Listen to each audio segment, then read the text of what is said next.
et si on faisait un truc totalement dingue, enfin, frappadingue, enfin, inouï en fait, un truc de fou. Vous êtes prêts ou pas? Vous êtes prêts? Est-ce que vous êtes prêts à un truc totalement scandaleux en fait? Est-ce que vous êtes prêts? J'attends votre feu vert pour ce truc complètement. Vous êtes prêts? Ok. Thorac me dit ready. Ok, ready. Ok, tout le monde. Perceval aussi, salut. Ok, on est prêt. Alors on va commencer ce stream en avance. Il est 9h57, 58 maintenant. On commence. En avance. Mais un truc de fou. En avance. En avance. En avance.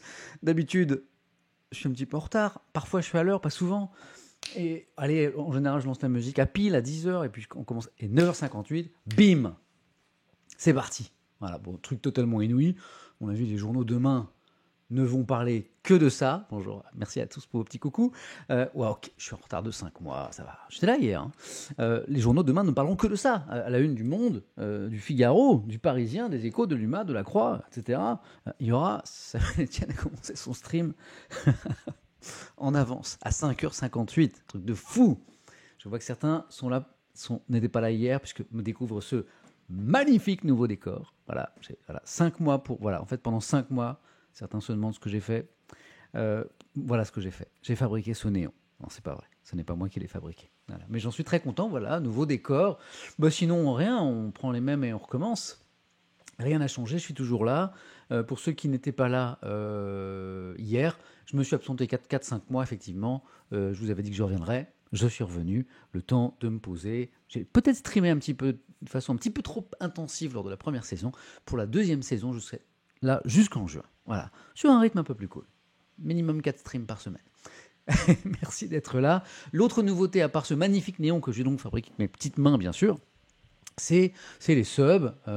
Pendant la première saison, les subs étaient fermés. C'était une expérience, une découverte. C'était formidable. Et puis, je me suis rendu compte que tout ça a été quand même beaucoup de temps. On va dire un stream de 2 heures et une lecture des journaux d'au moins 3 heures. Ça nous faisait 5 heures. Et 5 heures du temps que je passais pas avec la famille, notamment. Donc, à un moment, je me suis dit, allez, on ouvre les subs comme tout le monde. J'ai eu le feu vert de mon employeur. C'est parti. C'est tout. Pour le reste, c'est pareil. Merci pour tous vos coucous. C'est très agréable. Merci pour toutes ces petites tasses de café que je vois là. Et on va commencer à lire les journaux dans un instant, parce que c'est pas tout de commencer en avance, mais il s'agit aussi de lire les journaux ensemble. Un certain Jean-Paul Belmondo, merci Boule7 pour le sub. Boule7, je kiffe ce pseudo. Un certain Jean-Paul Belmondo est à la une, vous le verrez. Mais d'abord, je vais vous demander d'où vous êtes, d'où vous me regardez. Certains ont anticipé, je vois un bonjour de Suède, je vois un bon retour des Yvelines, je vois quoi? On me regarde de Mars, je vois un Hello de Rennes, où j'étais ce week-end. Je vois Nancy, Strasbourg, c'est parti, allez, Albi, Chambéry, Saint-Brieuc, les Landes, Champy, je connais. Belgique, ah là, nos amis belges. Les Suisses sont là aussi, c'est cool. Plateau de Herve ou de Hervé en Belgique, pardon, je connais pas ma Belgique par cœur. Rennes, Portugal, bonjour de Mons. Il y a une petite pause dans le stream, j'espère que ça va se rétablir. Vous êtes trop nombreux, c'est pour ça. Nouméa, Corée du Nord, c'est drôle, tous les matins j'ai les gens de Corée du Nord. Je suis peut-être un des streamers le plus regardé en Corée du Nord, ce qui est très étrange. Bonjour de Caen, de Dunkerque, de Toulouse, de Nogent, l'Artaud, de La Rochelle, jolie ville. De Saint-Quay-Portrieux, c'est beau aussi, de Bordeaux, magnifique. Le jour où je dis, ah, c'est très très moche chez toi. Vulcania, c'est pas le... Vulcania, c'est pas le... C'est quoi? C'est pas le... Vulcania, c'est pas le parc, là? C'est un parc, ça? Vulcania, c'est pas Valéry Giscard d'Estaing qui avait voulu ça? Je crois bien, hein. Vulcania, parc d'attractions, centre français de culture scientifique, lancé par Valéry Giscard d'Estaing. Ok, ça va, je suis pas trop rouillé. De Bordeaux, de Nantes, d'Uranus, de Lyon, Pays de la Savoie, coucou Crapette. C'est moi Crapette ou c'est que tu dis bonjour à quelqu'un? Merci Lord Legacy pour les abos que tu offres à tout le monde là. C'est super cool, merci. Oh là là là. Le train de la hype, je ne sais pas ce que c'est. On m'a expliqué que c'était bien, je ne sais pas ce que c'est. Nancy, Lyon, et vive Karim Benzema. Match ce soir. On va en parler un petit peu de ce match-là. Je crois qu'il y a eu 5 matchs nuls pour les Bleus, c'est ça? Et donc 6e match, il est assez important. Hein. On en parlera aussi dans la presse. Voilà. J'aimerais habiter à Disneyland, perso, me dit quelqu'un. Disneyland, ouais, je me demande si tu t'en lasserais pas quand même. Ça va, Disney, c'est cool, mais il n'y a pas un petit côté un petit peu artificiel quand même? Et puis le bonjour de Tatooine du matin qui va bien, bien sûr. On nous regarde en Égypte. Hélène me dit qu'elle nous regarde depuis l'Égypte, et ça c'est cool. Voilà, bonjour en Russie, du plein milieu de la Sibérie. Mais t'as du réseau là-bas, c'est cool. Bon, génial. Bon, voilà pour les bonjours. Merci d'être là. Que vous dire? Je suis très heureux de la reprise et de vous dire que J'ai reçu tout à l'heure, j'ai mis un petit post sur Twitter en disant bon bah rendez-vous à 10h, et puis quelqu'un me disait ah oui, j'espère que tu vas pas trop parler de Jean-Paul Belmondo, il faut parler de l'actu. Bah c'est l'actu. C'est l'actu. En fait, la une des quotidiens à quasi 100% ce matin, c'est Jean-Paul Belmondo. Bah, il y a des personnalités comme ça qui ont marqué notre histoire récente, qui parfois sont aimés de beaucoup de Français. C'était le cas de Jean-Paul Belmondo. Et il fait la une de tous les... Oui, il y a un hommage national à venir, c'est vrai, me dit Nico Manga. Je ne sais pas si vous avez vu, ça a été annoncé ce matin. On en a parlé sur France Info dans la matinale. Hommage national aux Invalides pour Jean-Paul Belmondo. C'est une annonce de l'Élysée ce matin. Voilà. Et donc en Sibérie, on a la meilleure fibre optique, me dit-on, pour la question que je posais tout à l'heure. Voilà. Et c'est normal, il le mérite amplement. Me dit peut mieux faire en vrai, joli pseudo, à propos de Jean-Paul Belmondo. Donc ce matin, quasi toutes les unes sont de très belles unes, d'ailleurs, d'hommage à Jean-Paul Belmondo. Donc on va en parler, parce que c'est dans l'actualité. Moi, je suis là pour vous dire ce qu'il y a dans les journaux. Je ne vais pas inventer l'actu, mais je vais vous parler d'autre chose. Vous êtes prêts? On y va? Quelle heure aux Invalides? On va regarder ça. Allez, c'est parti. Qu'est-ce qu'on a? Pour ceux qui viennent pour la première fois, il y en a. Levez le doigt. Est-ce qu'il y en a qui sont... Il y en a qui sont là pour la première fois, c'est-à-dire qui n'étaient pas là lors de la première saison. J'adore dire ça. Genre le mec qui stream depuis 10 ans. Salut, Ecos. Ouais, doigt levé de Project 0505. Il y a des oui. Il y a l'agent, il y a Romulus.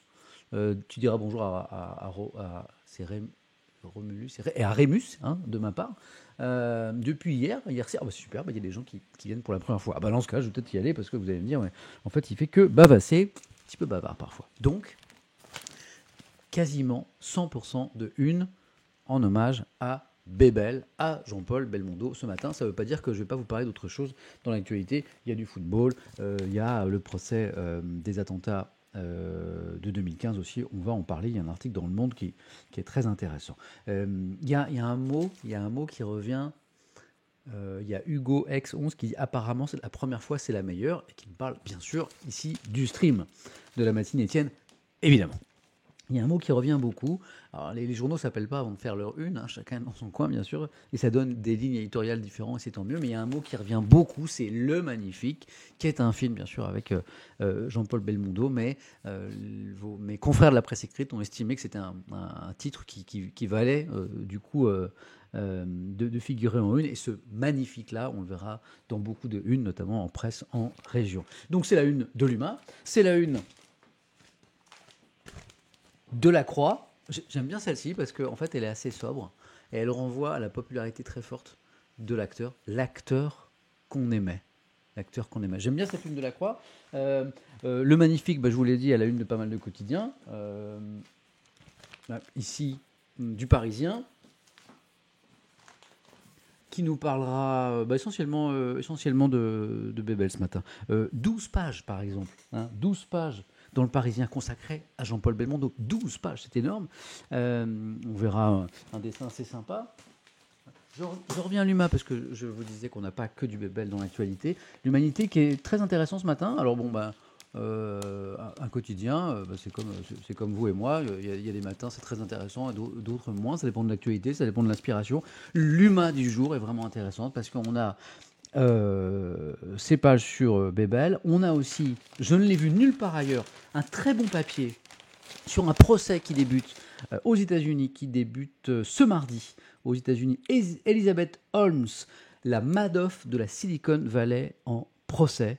Elle est poursuivie pour la plus grande arnaque du monde des startups. C'est un papier passionnant. Des milliards, elle a réuni des milliards autour d'une idée qui s'est avérée être totalement bidon. En tout cas, c'est ce que dit l'accusation. Le papier est passionnant. Donc ça, je partagerai avec vous. Hier, dans le stream, des gens me disaient « Ah, on ne parle pas de la Guinée ». C'est vrai qu'il n'y avait pas beaucoup de papier sur le coup d'État en Guinée. Et j'ai trouvé un papier, justement, très complet, très intéressant, sur Alpha Condé, chronique d'une chute annoncée. Donc c'était le président, élu démocratiquement, mais qui était renversé par un coup d'État. Bon, il n'est pas blanc-blanc, puisque son bilan n'est pas terrible. Mais je trouve que l'article de l'UMA nous fait bien comprendre. Il y a quelqu'un qui offre des cadeaux, là. C'est qui offre des... Merci pour tous les abos que je vois offerts, là. Madoff, quelqu'un me demande qui c'est Madoff. C'est un escroc. Un escroc, on va dire presque légendaire. On reviendra sur Madoff, si vous voulez. Donc l'UMA, vraiment intéressant ce matin. Si vous avez un quotidien à acheter et que vous ne connaissez pas l'UMA, achetez-le. Vous serez surpris parce que pour certains, l'UMA, c'est le journal communiste. Voilà, peut-être très très loin de vos idées, mais c'est un très bon journal, la preuve ce matin. Donc la Croix, je vous l'ai montré. Je parlais de l'UMA, on va de l'autre côté de la sensibilité politique, puisque Le Figaro est un journal conservateur, qui est également un très bon quotidien, et on aura un joli édito dont je vous lirai un extrait. On n'est pas avec le magnifique, là on est avec l'As des As. Vos journaux ont beaucoup utilisé en fait des titres de films pour titrer leur une. Pas Libération. Libération, c'est trop cool le petit retour de Samuel sur Twitch. Merci Chimay, c'est trop gentil. Désolé pour le retard, me dit ayez confiance, ne sois pas en retard. J'étais en avance ce matin, pour une fois, que c'est pas moi qui suis à la bourre. Libération, c'est le journal qui sait rendre hommage aux disparus. Voilà, c'est leur truc. Ils ont toujours de très belles photos, toujours des très beaux titres. Ce matin, il y en a des magnifiques, mais celle de Libé n'est pas ratée comme d'habitude. Retour pour combien de temps ? Objectif, la saison entière jusqu'en juin. Donc je vais essayer de streamer pas tous les jours, en mode endurance, au moins 4 streams par semaine. Enfin, je dis ça. Mais voilà. L'idée, c'est de faire toute la saison cette fois. La vie, pas la vie est belle, mais la vie est belle. Ouais, moi, j'aime Libé. Moi, j'aime ces petits jeux de mots là.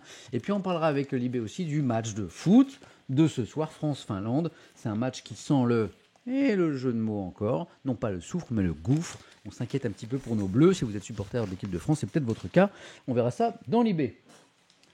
Belmondo, c'était un passionné de sport. D'abord, c'était un grand sportif. Il faisait ses cascades, etc. Oh, c'est mignon ça. Dadkill, tu aimerais quel jeu de mots sur ta rubrique nécrologique ? C'est mignon ça. Pause. Très bonne proposition de Dadkill. Allons-y. Proposez-moi quelques jeux de mots à mettre sur ma pierre tombale. Voilà, puisqu'aujourd'hui on va parler de quelqu'un qui est disparu. Projetons-nous. Moi j'aimerais partir le plus la vie Étienne, ouais. La une Étienne, ouais. Notre vie Étienne, la mort Étienne, César le pilote, la mort Étienne, ouais, bah ouais.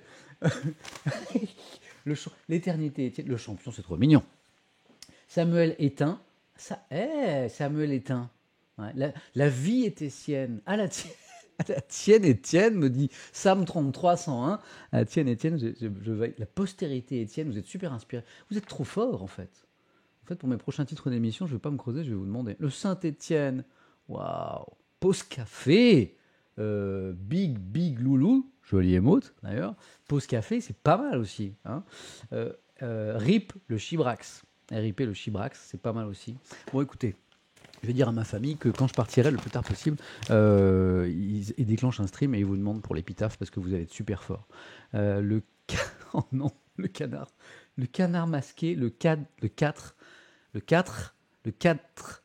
d'Avre à la suite. Le 4, ok, vous l'avez ? La tombe Étienne. Bon, j'arrête parce que c'est sinistre ce que j'ai lancé comme jeu. Vous êtes déglingués, j'adore. Donc, alors, grand sportif, grand cascadeur.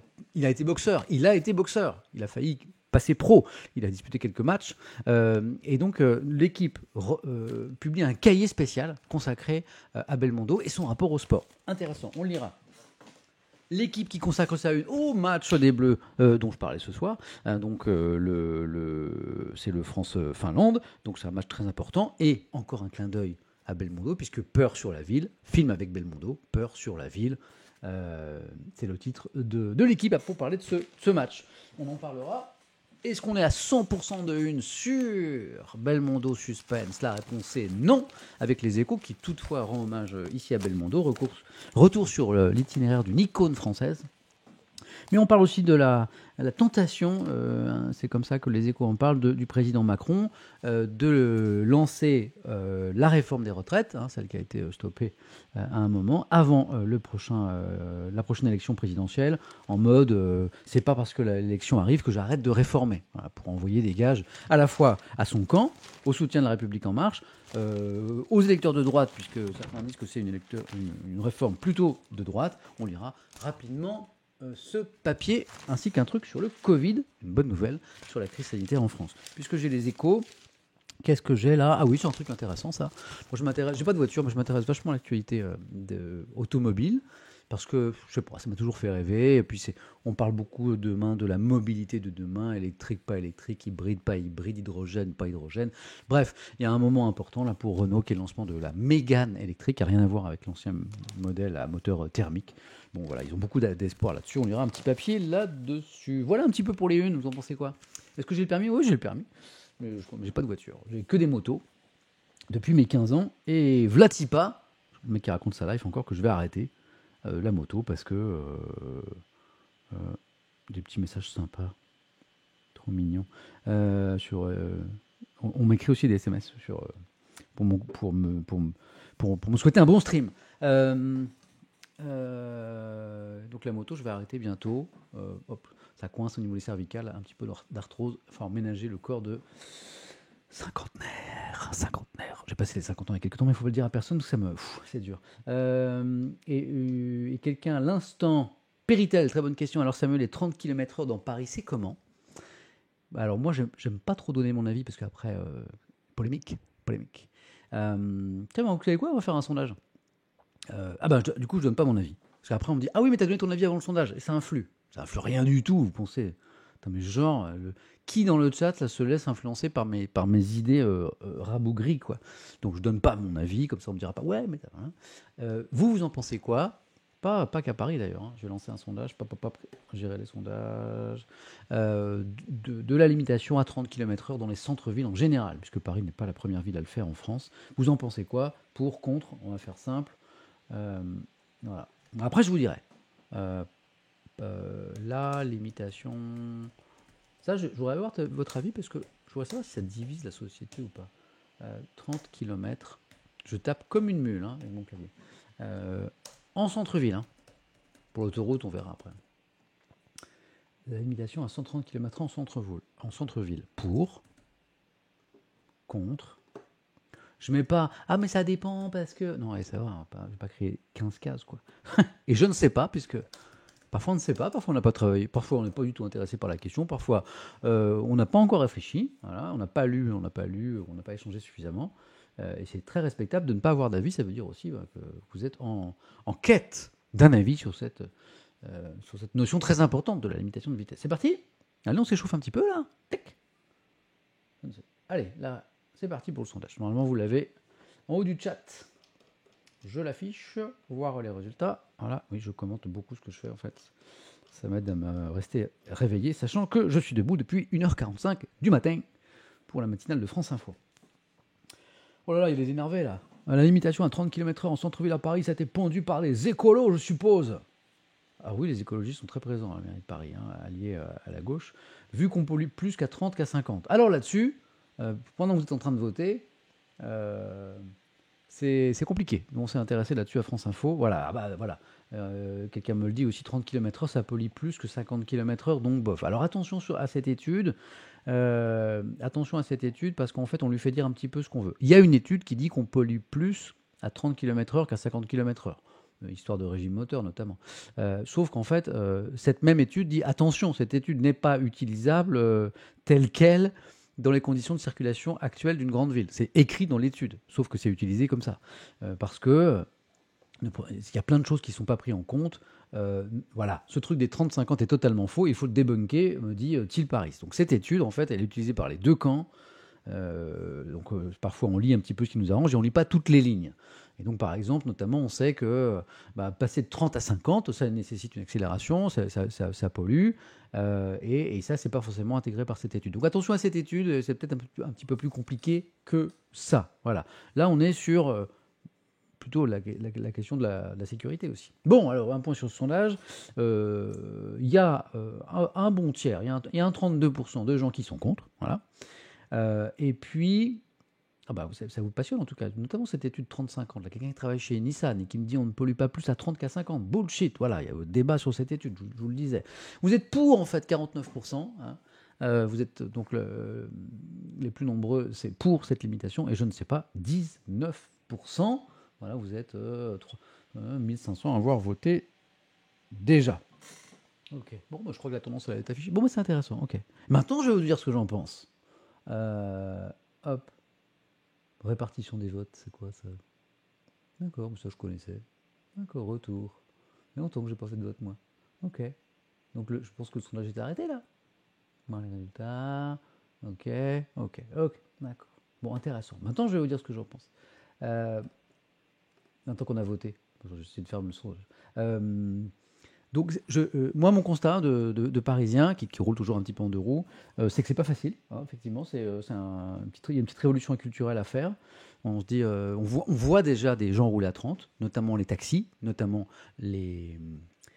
comment on dit, les VTC. Alors pour en avoir emprunté certains, on comprend très très vite parce que comme ils roulent énormément, eh bien il y a déjà eu des flashs à 30 et donc quand ils sont pris 2-3 flashs dans la journée à 30, eh ben, très très vite on lève le pied et donc moi je vois beaucoup les VTC et les taxis déjà à 30 km/h. Et ce que je me dis, parce que la question était est-ce que les gens vont respecter la limitation des 30 km/h à Paris où ça roule pas très fort et très vite, à partir du moment où une partie des usagers comme les taxis et les VTC vont rouler à 30, bah derrière ça va suivre, parce qu'on ne peut pas des masses doubler à Paris. Voilà, déjà, premier point. Donc j'étais surpris, et je me dis que ces 30 km/h, ils vont peut-être être finalement respectés de gré ou de force assez vite. L'autre truc, c'est que moi j'ai constaté que c'était difficile, c'est-à-dire que moi je fais attention, je me suis calmé avec l'âge, et je roule pas comme un foufou en moto, mais c'est vrai que 30, il faut y penser, c'est une discipline, il faut se l'imposer. Voilà. Très vite on repasse à 40-50, c'est plus naturel, mais parce que aussi c'est une question d'habitude. Et alors après, pour avoir emprunté des VTC, c'est d'accord, hein, les VTC, on est bien d'accord, c'est les taxis là, on est d'accord. Hein, parce que quelqu'un me dit que c'est un vélo, aussi, mais vélo tout chemin, mais on est d'accord que VTC c'est aussi toutes les compagnies là, Uber et autres, hein, on est d'accord. Pour avoir emprunté des taxis qui roulent à 30 km/h, voilà, véhicule de tourisme avec chauffeur. Eh ben c'est super agréable. Eh ben c'est super zen. Alors oui, la course est un petit peu plus longue, mais on regarde Paris, qui est une très belle ville quand on ne conduit pas, qu'on peut justement un peu la regarder. C'est plutôt apaisé. Et puis, mes deux petits garçons ne vomissent pas, beaucoup moins à 30 qu'à 50. Voilà. Argument très important. Donc moi, je suis plutôt pour, parce qu'il y a moins de vomi. Voilà, c'est l'argument de Samuel Etienne. Bon, je me suis arrêté là. Putain, ça vous passionne ce débat, c'est fou. La course est plus chère, du coup, c'était une question que je me posais. J'ai pas eu trop l'impression finalement. Voilà. Bon, quand je dis course plus longue, pas vraiment en fait. Hein. Ouais, mais on n'est pas tous parisiens, oui, c'est pour ça que le sondage portait sur toutes les villes, bien sûr. Voilà. Mais bon, après, je ne suis pas sûr que les conditions de circulation diffèrent autant. Hein, je crois que dans les. Voilà. Pardon pour cette parenthèse, j'adore les parenthèses, mais c'est pas tout. On a vu la une de la presse nationale, donc beaucoup de Jean-Paul Belmondo et un petit peu d'autres choses. Allons voir la presse en région, qu'est-ce que vous en pensez? Ah oui, Marnos le dit, et j'ai vu d'autres commentaires en ce sens, il y a la pollution sonore à prendre en compte aussi. Voilà. Et moi qui suis pas trop un fanat du bruit, notamment parce que je dors pas beaucoup, si Paris pouvait s'apaiser un petit peu au niveau du bruit, je compte beaucoup sur la révolution électrique et hybride aussi pour y arriver. Ce serait bien pour mes petites nuits de 3 heures. Voilà. Ah. Bon, allons voir les presses en région. Et vous verrez que... Ah non, il y a d'autres. Avant la presse en région, je vais vous montrer autre chose. Je vais vous montrer... Est-ce que ça marche? Ça marche. Allez, un moment Ego 100%. Voilà, magnifique photo prise par l'ami Joe de mon... de ce que vous voyez derrière. En fait, voilà, je suis en train de montrer ce que vous voyez déjà. Ok, ça n'a aucun intérêt. Voilà, mais cette photo est jolie. Plus sérieusement, chaque soir, je vous lis Le Monde qui est un journal du soir, ou plutôt de l'après-midi maintenant. Donc ça, c'est le journal du Monde sorti hier après-midi, et donc la prochaine édition, c'est cet après-midi. Il est intéressant parce qu'on a une une et un papier très complet sur le procès des attentats du 13 novembre 2015 qui débute demain, le temps de la justice, vous le voyez, titre Le Monde, donc on verra cette une et ce papier qui est extrêmement intéressant et qui répond à des questions qui ont été posées hier dans ce chat, notamment sur la web radio. La web radio, voilà, il y a une web radio qui va suivre les débats pendant 9 mois. La question m'a été posée hier, est-ce que tout le monde... Je lis les commentaires. Est-ce que tout le monde va pouvoir l'écouter? J'ai la réponse. Suspense. Est-ce que tout le monde va pouvoir écouter la web radio ou est-ce qu'elle est réservée, par exemple, aux parties civiles? J'ai la réponse grâce au Monde. Et puis, comme j'aime me faire plaisir et partager les choses que j'aime bien, bon là, ça va crier, j'en dis quoi? Qu'est-ce que tu vas... Quoi? Télé 7 jours? Jennifer? Oui, j'aime bien Jennifer. Je trouve que la chanteuse, l'artiste est super sympa. Bon, c'est pas du grand rock'n'roll, c'est pas du rock même. Mais je sais pas, pour l'avoir croisée, je trouve qu'elle est simple. Elle est simple. Voilà. Elle est touchante de simplicité. Et donc, on a une petite interview de Jennifer, toute simple aussi. Voilà. Et je partagerai ça avec vous. C'est ça qui est bien dans la presse, c'est qu'on a des choses très graves. Hein. On a évoqué hier en fin de stream une histoire dramatique que je ne vais pas rappeler ici. Et on va parler de mort aujourd'hui. Et on va parler de crise sanitaire. Et ben, on va parler de Jennifer aussi. Voilà. C'est pas Jennifer Lopez, c'est Jennifer tout court. Ah, Jennifer Lopez. J'ai dit que j'arrêterais ma carrière de journaliste le jour où j'interviewerai Jennifer Lopez. Voilà. Ce qui n'arrivera jamais, donc du coup je vais travailler encore un bon moment. Là, donc on verra cette petite ITV. Voilà, on se cale sur le monde. Rappelez-moi pendant le stream, parce que j'ai une mémoire de poisson rouge. Si j'oublie le monde en fin de stream, et si j'oublie Jennifer, encore plus grave, vous me le rappelez, et on y retourne, d'accord. Je vous propose d'aller voir la presse en région, puisque ici on lit la presse nationale et on lit la presse en région. Alors, je spoil un peu, on a quasiment que des unes sur la disparition de Belmondo. Voilà, on y va, c'est parti. Si tu oublies Jennifer, c'est pas trop grave, Clémouze 28, mais enfin, faut pas oublier Jennifer, faut pas laisser Jennifer dans un coin, comme bébé, faut pas. Et bonjour à ceux qui nous rejoignent. Il y a Axeline qui dit « Je suis Jennifer Lopez ». Alors pourquoi ton pseudo n'est pas Jennifer Lopez, hein? Jennifer vient de me MP, dit Shelly56, elle est OK pour une interview. Ouais, mais ça m'arrange pas. Ça m'arrange. Ah, il y a quelqu'un qui passe l'aspirateur derrière la porte. Aucun respect pour le stream ici. Aucun respect. Si vous saviez ce que je vis, c'est pas du tout. Il n'y a aucun respect pour le stream ici. Hein. Je redeviens sérieux. Et voyons ces belles unes, parce qu'elles sont souvent très belles, avec des très belles photos. Enfin, en même temps, il était un peu photogénique. L'ami Bébel éternel, titre l'Ardennais ce matin. Allez, allons voir là. Toutes ces unes. On reste un petit peu dans l'Est, avec l'Est éclair ici. Adieu l'As des As. Le cinéma pleure l'un de ses monstres sacrés. J'aime pas trop le mot monstre sacré. J'ai évité de l'employer ce matin, je l'ai utilisé qu'une fois. Mais c'est vrai qu'on dit ça parfois, notamment le cinéma, monstre sacré. Moi je préfère parler d'acteurs immenses. Voilà. Bon, après chacun. Jean-Paul Belmondo décède à 88 ans, donc c'était hier. Hein. Voilà. Adieu l'As des As. Voilà. Mais vous verrez que c'est surtout le magnifique qui revient. Voilà. Ah, le monstre, il est là de nouveau avec Presse Océan, du côté de Nantes, si ma mémoire est bonne, avec ce journal. Oh, qu'est-ce qu'il est jeune, là! Incroyable. La mort d'un monstre sacré. Le magnifique, c'est un titre qui va beaucoup revenir ce matin. Regardez, je le vois ici à la une du Maine Libre, dans la région du Mans. C'est la même photo d'ailleurs. On a du mal à le reconnaître là, tellement il est jeune. Magnifique pour toujours. C'est vrai que dans la mémoire des Français, c'est quelqu'un qui va laisser une trace, et une très belle trace. D'ailleurs, peut-être que je vous poserai la question d'ailleurs. Là, il y a le magnifique. Je vous mens pas, enfin, globalement, en général, j'essaie de pas trop vous mentir. Le magnifique. Mais ils sont pas foulés, tout cela pour la photo, là. On leur a fait un prix ou quoi? Jean-Paul Belmondo, 1933-2021. Le magnifique. Voilà. Le magnifique, qui tire sa révérence. Elle est belle, cette photo en noir et blanc. Avec cette gueule, parce que on lira des papiers dans la presse nationale tout à l'heure. Oui, il avait un physique un peu hors du commun d'ailleurs, parce que c'était quand même un athlète, mais il avait une gueule aussi, hein, un peu de boxeur, qu'il avait pratiqué d'ailleurs, la boxe. Et bien, cette gueule attirait sa révérence. Titre, La Voix du Nord, qui est le grand journal du Nord. Qu'est-ce qu'on a sinon? Le magnifique, hop, hein, allons-y. Okay, voilà. Le magnifique, c'est la une de l'Union, dans la région de Reims. Alors, il n'y a pas 100% de une sur Belmondo. La preuve, je prends celle-ci par exemple, Paris-Normandie rend hommage à Belmondo à droite, disparition d'un monstre sacré, mais son principal titre est consacré, vous le voyez, au commerce à l'épreuve de la crise sanitaire. Voilà, sujet qu'on abordera dans la matinée Étienne. Je pense qu'on n'a pas terminé avec ce sujet. Le magnifique, c'est drôle. Alors, ceux qui n'ont pas l'habitude de lire... J'écorce ce matin. Crâne neuf. Non seulement j'écorce ce matin, mais je vais te dire, je me permets de te tutoyer, pour moi c'est la plus belle une en région, ce matin sur Jean-Paul Belmondo. C'est Corse Matin. Ouais. Donc je l'ai, et tu vas voir. Belmondo le magnifique, voilà. Et la Dépêche du Midi, là on est du côté de Toulouse, coucou aux habitants de la région, écrit celui que les Français appelaient affectueusement Bébel, et qui n'ont jamais oublié, malgré sa retraite forcée en 2001, parce qu'en fait il était un peu, pas un peu d'ailleurs, il était en retrait de la scène depuis 2001 pour raisons médicales. Malgré sa retraite, les Français ne l'avaient pas oublié. Il laisse un héritage artistique et un vide immense. Un monument du cinéma nous quitte. Voilà. D'où l'hommage national qui a été annoncé ce matin par l'Élysée, qui se déroulera aux Invalides. D'ailleurs, quelqu'un me posait la question tout à l'heure. Allons voir peut-être... allons voir peut-être... quand est-ce que est cet hommage? C'est le 9 septembre, je crois.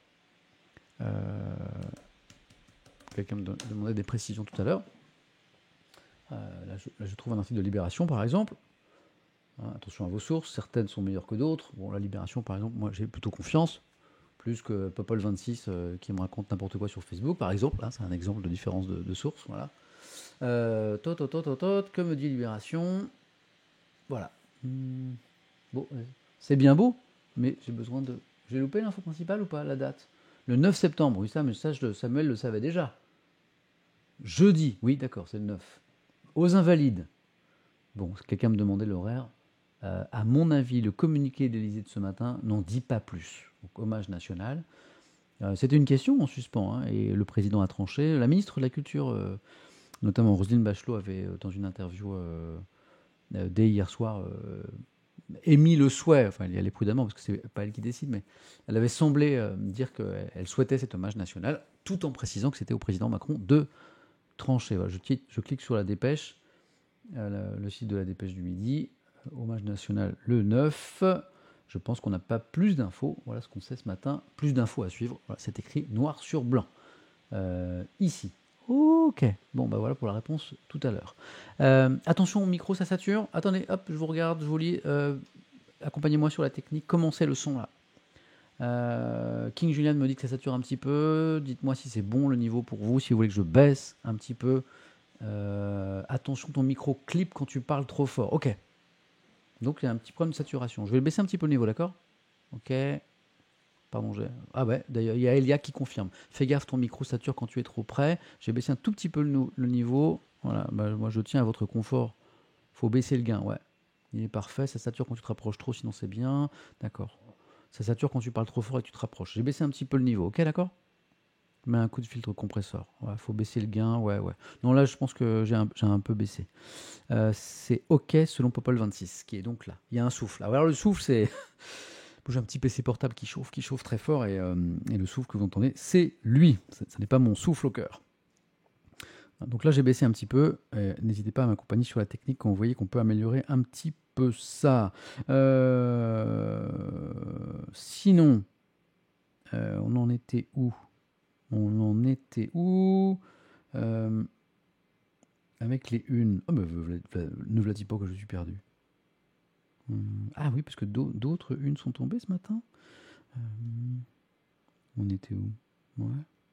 Je crois notamment à une de course ce matin que je vous ai mis de côté. D'accord, ok, allez, on y retourne. Hop, les unes en région. Donc vous avez compris, hein, c'est du quasi 100% Belmondo. Bébel l'éternel, la une du Midi Libre ici. Il était le magnifique. On joue beaucoup avec les titres de films. Voilà. Ne vous inquiétez pas, hein, je vais vous lire quelques articles aussi sur Belmondo pour aller au-delà des unes, mais je voulais vous montrer. Elles sont plutôt réussies d'ailleurs. C'est une de la presse en région. On était avec l'indépendant catalan à l'instant. Adieu Bébel. Hein. Ce surnom même, hein, il témoigne de la popularité du comédien. Là, on est avec l'éclair des Pyrénées. Voilà. Jean-Paul Belmondo laisse derrière lui des films une trace dans la mémoire collective indélébile.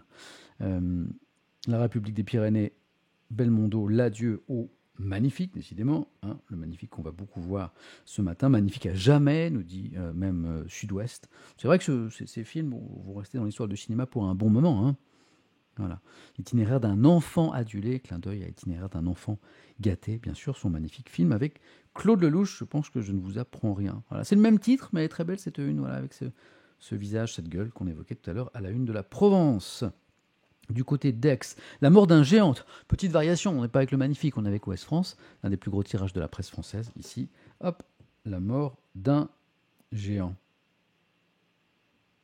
C'est drôle parce que beaucoup de journaux ont fait le choix, et là, Ouest France est un peu atypique, de vous montrer Bébel jeune, hein, ou alors dans la force de l'âge, quoi, 40 ans, 30 ans. Voilà. Et là, on a un choix de Ouest France qui nous montre un bébel âgé. Un bébel sans doute depuis ses problèmes de santé, depuis 2001. Voilà. Et c'est intéressant ce choix. Parce que j'ai l'impression que beaucoup de journaux, justement, ont évité de nous montrer Belmondo âgé, hein, le tabou un peu de la vieillesse et de la maladie aussi, et de nous le montrer tel qu'on va vouloir s'en souvenir peut-être. Hein. Beau gosse, conquérant. Voilà. C'est intéressant cette une de Ouest France parce que et on retrouve ce choix de Nice Matin aussi. Il est pas anodin ce choix parce que je pense que c'est voilà, il y a Maupinou qui nous dit à juste titre justement ça sort du lot, c'est bien, je suis d'accord. Euh, et ce même choix qu'on retrouve en une de Nice Matin, et je pense qu'au sein des rédactions il y a eu débat. Hein, quel visage on choisit pour rendre hommage à Jean-Paul Belmondo? Là pour Bébel éternel, clairement on a choisi le Jean-Paul Belmondo vieillissant, mais avec toujours cette lumière incroyable dans les yeux, parce que c'était un enfant. Il y a un édito ce matin qui dit il avait choisi de rester enfant, il avait dit de rester dans le plaisir. Il y a un moment, il dit dans une interview, l'argent, je m'en suis toujours foutu. Moi, ce que je voulais, c'était être avec des gens que j'aimais, travailler avec des gens que j'aimais et m'amuser. Et là, il a un regard d'enfant. Hein, on sent qu'il est prêt à nous faire une vanne, quoi. Hein. Voilà. Une très belle une de Nice Matin. Voilà. Le Télégramme choisit une autre photo de Belmondo. Le Magnifique. Hein. Voilà, autre journal breton, on a vu Ouest France tout à l'heure. Bébel au ciel, tiens, une petite variation du côté de la Marseillaise. Voilà. Retour sur sa carrière d'homme de cinéma et de théâtre, qui fut aussi le secrétaire général du syndicat des acteurs CGT. Bon, la Marseillaise, c'est un journal qui est très à gauche, qui est très proche du Parti communiste, donc c'est intéressant de voir quand même sur un événement culturel, bon, parfois, il y a un prisme qui s'applique. Voilà. Bon, par exemple, là, le mot CGT en une pour évoquer Belmondo, bon, il fallait le chercher. Ils sont allés le chercher, mais bon, c'est un choix. Mais bon, le journal n'avance pas masqué, c'est un journal qui ne cache pas sa sensibilité de gauche. Donc il n'y a pas tromperie sur la marchandise. Bébel éternel. Avec un Belmondo qui semble regarder vers le ciel, là, du côté de l'Ardennais. La mort d'un monstre sacré, Presse Océan, mais je crois que je vous ai déjà montré cette une. C'est l'âge, ça, je me répète parfois un petit peu. Magnifique pour toujours, titre Le Maine libre, du côté du Mans. Voilà. D'accord, je suis en train de me rendre compte que je vous ai lu celle-ci tout à l'heure. Et ça y est, et dernière une de la presse en région, quelqu'un me disait tout à l'heure, mais tu n'as pas Corse Matin. Si, un, je l'ai, et deux, je vous le gardais pour la fin, parce que je trouve ça un peu dérangeant d'ailleurs de tout ramener à la politique Star Zère. Je suis d'accord. Je suis d'accord. La politique, ça n'est pas forcément sale, ça n'est pas forcément que des scandales. Moi, personnellement, ça m'intéresse parce que la politique, c'est la vie dans la société, c'est les choix qu'on fait ensemble. 30 km/h, 50 km/h. Des écoles ou des avions de chasse. Voilà. C'est ça la politique, en fait. C'est les choix du vivre ensemble, mais ne parlons pas que de ça, quoi. Donc je suis d'accord avec ce commentaire. Et cette une de Corse Matin, pour moi, c'est la plus belle ce matin en région. Pourquoi ? Parce que d'abord, il y a trois choses. Quatre. Il y a le choix du noir et blanc qui est magnifique.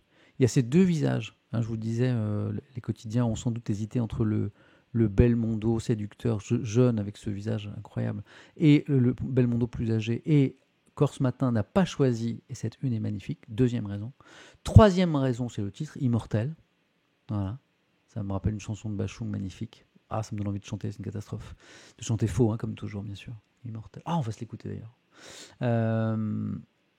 Des écoles ou des avions de chasse, j'espère qu'on n'en est pas là quand même. Non, mais c'est pour résumer, évidemment, parfois je contracte ma pensée jusqu'à la rendre un peu bébête, mais c'est des choix de société. Quand on a 1 euro ou 1 milliard, à un moment, il y a des choix à faire. Tu peux pas tout acheter. Donc certains pays privilégient l'éducation nationale, d'autres de construire une armée forte. Enfin, tu regardes tous les pays dans le monde, c'est pas du tout les mêmes choix budgétaires. Donc on peut en parler une demi-heure, mais on peut aussi résumer ça d'une phrase comme je viens de le faire. Mais je pense que tu es suffisamment intelligent pour voir que derrière la caricature, c'est autre chose, quoi. Donc, et la dernière raison pour laquelle cette une est magnifique, c'est que regardez ce logo de Corse Matin. Eh bien, il n'est pas là, il n'est pas à sa place. Normalement, il est tout en haut, Corse Matin. C'est en haut du jour, en haut de cette première page, à la place d'Immortel. Et c'est pour ça que je trouve beau dans cette une, c'est qu'en fait, ils se sont effacés. Ils ont laissé la place du logo au titre, à l'hommage à Belmondo. Voilà. Le message de Corse matin, ce mardi matin, c'est ce qui est important, c'est pas nous, voilà, c'est l'hommage qu'on voulait rendre à Belmondo. Cette une, je la trouve magnifique. Voilà. J'ai mon petit dernier qui se réveille à côté. C'est de ma faute, je pense que. Il n'a pas dormi longtemps. Bon, on va lui remettre ça. Ça tétine. Il a 1 an et demi. Donc il dort encore un petit peu dans la journée. Voilà, bon, en tout cas, j'ai l'impression que vous êtes d'accord avec ce comment. Ah oui, alors c'est vrai, parfois l'actualité se télescope, et puis il n'a pas échappé à certains que le titre en dessous, c'est Règlement de compte à Luciana. Christophe Cata, 30 ans, pris pour cible devant sa maison par les tireurs embusqués. L'homme est gravement blessé au visage. Bon, voilà. Mais je préférais m'intéresser au titre juste au-dessus. Mais voilà. Le son n'est pas trop faible, me dit quelqu'un. Alors bon, tout à l'heure c'était trop fort. Bon, achetez-vous tous le même. Certains m'écoutent sur leur ordinateur avec des très bons haut-parleurs, d'autres m'écoutent avec leur téléphone. C'est pas du tout le même niveau de son.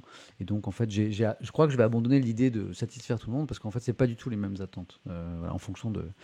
Initiality me dit: Samuel, je suis content de te revoir, mais moi aussi, je suis content de vous revoir. Bon, voilà pour les unes de la presse en région.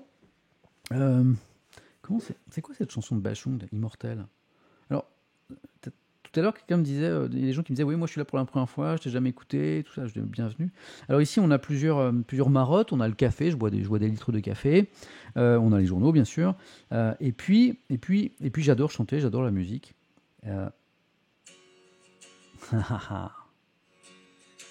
Et le problème, c'est qu'on n'a pas le droit de passer de la musique sur Twitch, bien sûr.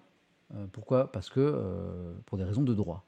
Alors moi, la parade que j'ai trouvée pour pouvoir streamer en toute tranquillité,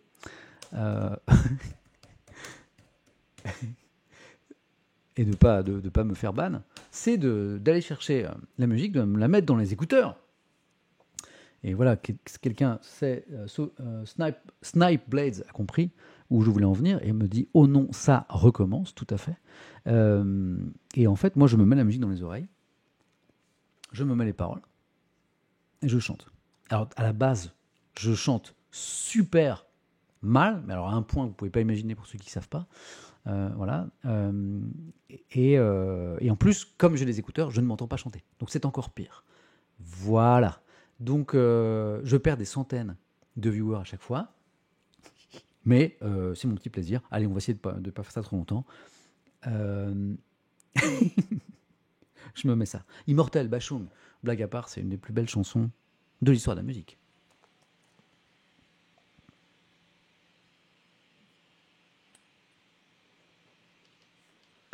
Guitare. Allez, guitare chérie.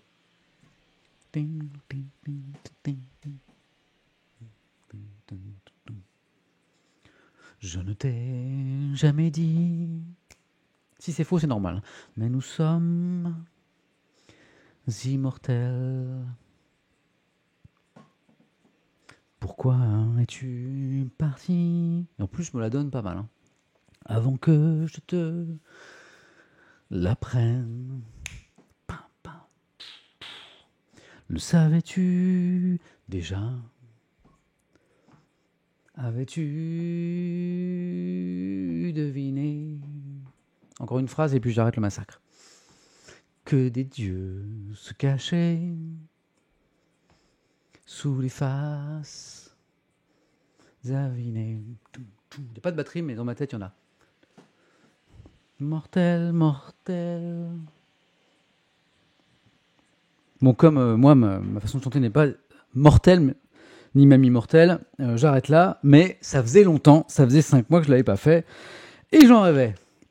Je pense que j'ai perdu quelques streamers. C'est fini, oui. Alors, voilà. Pour ceux qui ont coupé le son, mettez-le dans le chat, c'est fini, puisque les gens s'en vont ou coupent le son.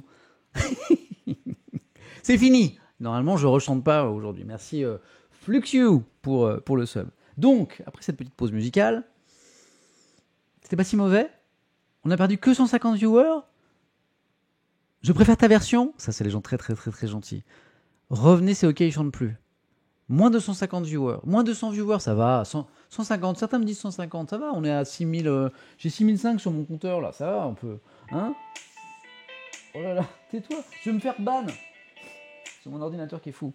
Voilà, bon. Après ce grand moment artistique, et avant de lire les journaux, d'aller dans les journaux. Et là, je vais vous lire les articles consacrés à Belmondo, mais pas seulement. On va reprendre la presse nationale. Petite pause café, puisque ici, on a une seule religion, voilà, celle qui unira la planète un jour, je l'espère, c'est le café. Bon café à tous. Allez-y les émotes, je veux voir du thermos, je veux voir du mug, je veux voir la petite tasse. Vous buvez ce que vous voulez, bien sûr, hein, c'est la liberté aussi ici. Et on a même la musique du café.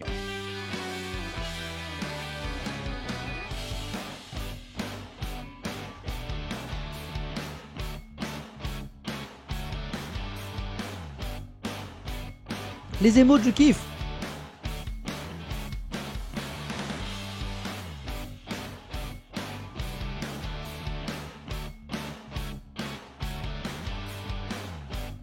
Pam, pam, pam. Ah, mais ce bonheur du café là, c'est comme l'électricité. En fait, le café, ça fait comme de l'électricité dans mon corps. Voilà. Je pense que j'ai été modifié génétiquement à ce niveau-là. Bon, après toutes ces bêtises, on y va ? Disons la presse ensemble. Il est 10h42 et allons lire un peu ces articles, notamment sur Jean-Paul Belmondo. Ils m'ont fait plaisir toutes ces petites émotes café là. C'est un peu parce que les émotes qu'on a créées. Sont très autour du café, puisque c'est ma grande passion. Allez, prenons Le Parisien ce matin. Qu'écrit Le Parisien à propos de la disparition de Jean-Paul Belmondo ? On rêve pour lui d'un hommage national, écrit Le Parisien ce matin. Eh bien, c'est fait. Évidemment, au moment où Le Parisien écrit ces lignes, l'annonce de l'Élysée n'était pas faite, puisque ça a été annoncé ce matin aux alentours de 8h, je crois, de mémoire. Je vous conseille cette excellente matinale de France Info sur le canal 27 de 6h30 à 8h30. On rêve pour lui d'un hommage national déjà envisagé à demi-mot, je vous le disais tout à l'heure, par la ministre de la Culture, Roselyne Bachelot. Bien entendu, un hommage lui sera rendu. Le président de la République en fixera les contours, a-t-elle déclaré sur RTL hier soir. Roselyne Bachelot, toute ministre qu'elle est, qui n'oublie pas que sous la 5e, le patron, le boss, c'est comme ça, c'est le président, c'est le chef de l'État, c'est donc à lui que revenait la décision et il l'a prise. Les coups du sort, écrit encore Le Parisien. Je vous ai mis en fait dans chaque journal les choses qu'on ne lisait pas ailleurs. Par exemple ici, le fait que les coups du sort n'ont pas épargné Jean-Paul Belmondo, malgré la vie assez flamboyante qu'il a eue. Les coups du sort n'ont pas épargné la mort de sa fille, Patricia, dans un incendie en 93 à l'âge de 40 ans, puis l'accident cérébral en 2001 pour lui, qui a bien failli faire de la suite de sa vie un film sans parole. Mais il s'en est remis. Et là, il y a cette phrase que je trouve magnifique. Réussir, c'est insister. Réussir, c'est insister, ne cessera-t-il de répéter. Réussir, c'est insister, ne cessera-t-il de répéter. Réussir, c'est insister. J'adore cette phrase. Donc, voilà. Il y a un dessin de Rançon, qui est un dessinateur qu'on voit beaucoup dans Le Parisien, que j'ai trouvé tout mimi, regardez. Voilà. On a deux anges, et peut-être Saint-Pierre, je sais pas, on dirait plutôt deux anges, dans le dessin de Rançon, qui sont au paradis, là, manifestement. Et voilà Belmondo, qui arrive en hélicoptère, caleçon à pois rouge, et pantalon sur les chevilles. Est-ce qu'il a un pantalon ? Mais il n'a même pas de pantalon. Et évidemment, c'est la fameuse scène de l'hélicoptère du Guignolo, si je ne dis pas de bêtises, reproduite ici en dessin. Et tu vois qui arrive, disent les deux saints, voyant le Belmondo. On lui souhaite d'aller au paradis, d'ailleurs, arriver en hélicoptère, voilà, à la bébelle, avec le caleçon. D'ailleurs, oui, c'est drôle parce qu'un peu plus loin, dans Le Parisien, qui consacre 12 pages, je crois, à Bébel, je crois qu'il y a un journal qui consacre encore plus, c'est peut-être Libération, 15 pages. 15 pages dans Libération ce matin, consacrées à la mort de Jean-Paul Belmondo. Regardez, le dessin de Rançon, il fait allusion à ça, en fait. Le Belmondo en caleçon. Trouvez-moi un homme qui a plus la classe que Belmondo en caleçon à points rouges. Voilà. Envoyez-moi les photos, si vous pensez être plus classe que Belmondo, avec un caleçon et des chaussettes jusqu'en haut des mollets quand même, grises. Voilà. Le mec s'accroche à un hélicoptère. Voilà. Et là, c'est le Guignolo. Hein. C'est le Guignolo. Peu d'hommes ont su, écrit Le Parisien, qui pense comme moi, merci Parisien, ont su comme Jean-Paul Belmondo dans le Guignolo, en 1980, porter avec autant de panache le chapeau de forme avec les caleçons à cœur. Caleçons à cœur. Qu'est-ce que c'est que ça ? C'est pas un caleçon à cœur, ça ? On va pas faire un vote ? C'est un cœur, ça ? Attendez. C'est un cœur, ça ? C'est pas un cœur, ça. C'est des points rouges. Faute. Hein, vous en pensez quoi? Non, hacker, pas hacker informatique. Hein, c'est encore des fake news. C'est des points rouges. À poids. Bon, on va dire que les journaux ont bouclé tard hier et les pois rouges sont devenus des cœurs. Je crois bien que c'est des pois rouges. Hein, c'est des... Ah Mikadek. C'est des cœurs ronds. Mignon. Peut-être que ce caleçon lui tient à cœur, me dit Xnob. Mais où est-ce que vous avez trouvé cet humour? Moi, j'essaie de faire d'être en mode feu d'artifice de vanne, mais je suis un petit joueur avec vous, quoi. Je sais pas comment vous faites ça. Bizarre. Bon, prenons la croix, juste pour la une, parce que je vous ai montré cette une tout à l'heure, mais je la trouve belle, parce que je la trouve simple, et parce qu'elle renvoie à la popularité incroyable de cet acteur, qui nous touchait au cœur, comme le caleçon, l'acteur qu'on aimait. Voilà, j'aime bien ça. Et puis ça nous évite le magnifique qu'on a vu 1000 fois ce matin. Bonjour monsieur Samuel Etienne, faut pas m'appeler monsieur, faut m'appeler monsieur Mister C comme certains. Appelle-moi Sam ou Samuel. Première fois que je suis ici, c'est très plaisant. Ah ben merci. Merci beaucoup. Voilà. Bon, on est combien là? On est plus de 6000 pour faire des vannes pourries. Eh ben c'est ça qui est bien. Hein, manquerait plus qu'on s'emmerde. Qu'est-ce que je parle mal quand je suis pas à la télé? L'humanité, le magnifique, voilà. C'est vrai qu'il était quand même beau gosse, hein, disons les choses quand même. Et puis un très bel article sur Belmondo. Ouais.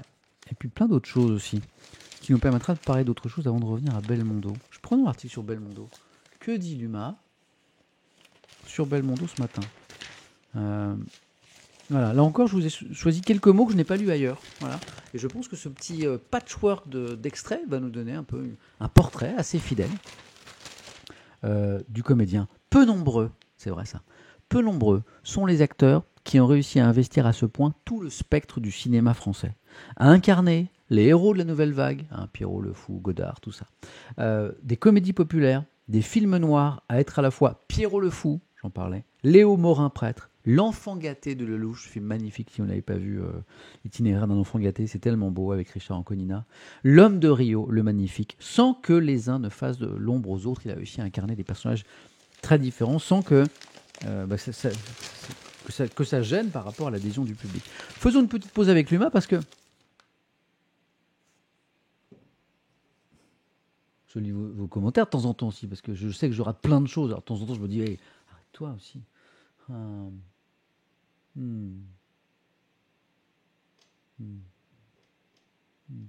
Ça parle de la Guinée ou pas, me dit Fiza. On y est justement avec l'UMA. Voilà.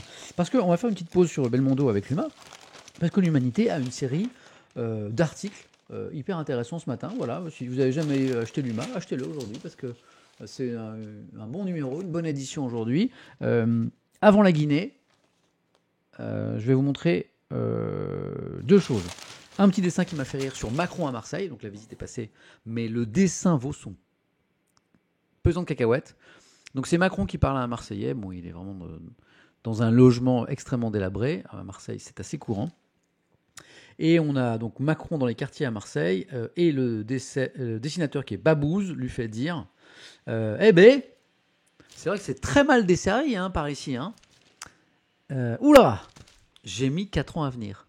C'est vrai que la situation à Marseille, entre le logement, l'insécurité, la drogue, ça n'est pas d'aujourd'hui. Donc le dessinateur, et avec l'UMA, se demande pourquoi a-t-il fallu attendre autant de temps. Donc un dessin sympa, plutôt réussi.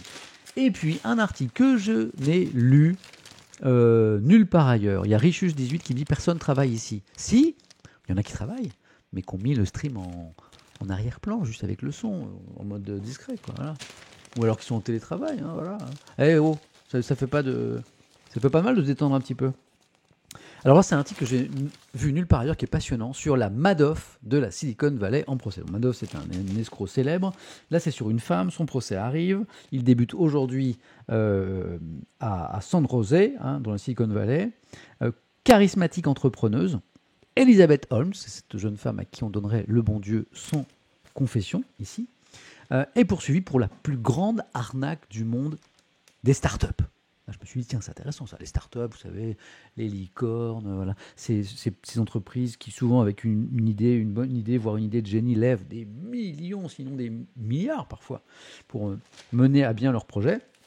Eh bien, sauf que parfois, il y a un petit peu une arnaque. Et l'histoire est assez incroyable. Voilà. C'est tout naturellement, je lis l'article de Luma qui est vraiment sympa, qui est signé Pierrick Marissal. C'est tout naturellement à San José, je le fais avec l'accent espagnol, plus grande ville de la Silicon Valley, que s'ouvre enfin ce mardi le procès d'Elizabeth Holmes, fondatrice de Theranos, start-up valorisée plusieurs milliards, sans avoir jamais tenu une seule promesse. Applause. Ouais. Elle a levé plusieurs milliards de dollars et pour rien. Respect. La trentenaire risque jusqu'à 20 ans de prison. Aïe.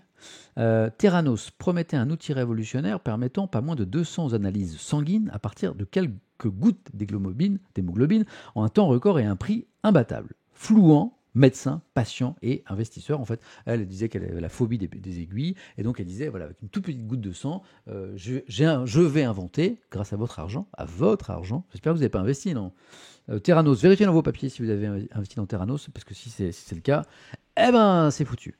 Et donc, capable, à partir d'une goutte de sang, de faire 200 analyses médicales, et comme ça, eh ben, on pique pas ou on pique peu. Donc, c'était l'idée de cette jeune femme qui était à l'université de Stanford en chimie, et puis elle rencontre un monsieur qui s'appelle Sonny, qui bossait chez Microsoft, et puis elle a cette idée, voilà, prétendument inspirée par sa peur viscérale des aiguilles, d'inventer une technologie capable d'effectuer une large gamme de tests sanguins avec une simple piqûre au doigt, et on dépose le brevet. Lentement mais sûrement, épaulé par Balwani, donc le monsieur qui était peut-être son compagnon, je ne sais pas, devenu président de Theranos et en charge de la gestion quotidienne de l'entreprise, ils mettent en scène tout un récit, voilà, pour récupérer au final près d'1 milliard de dollars auprès d'investisseurs avec cette promesse révolutionner l'industrie médicale.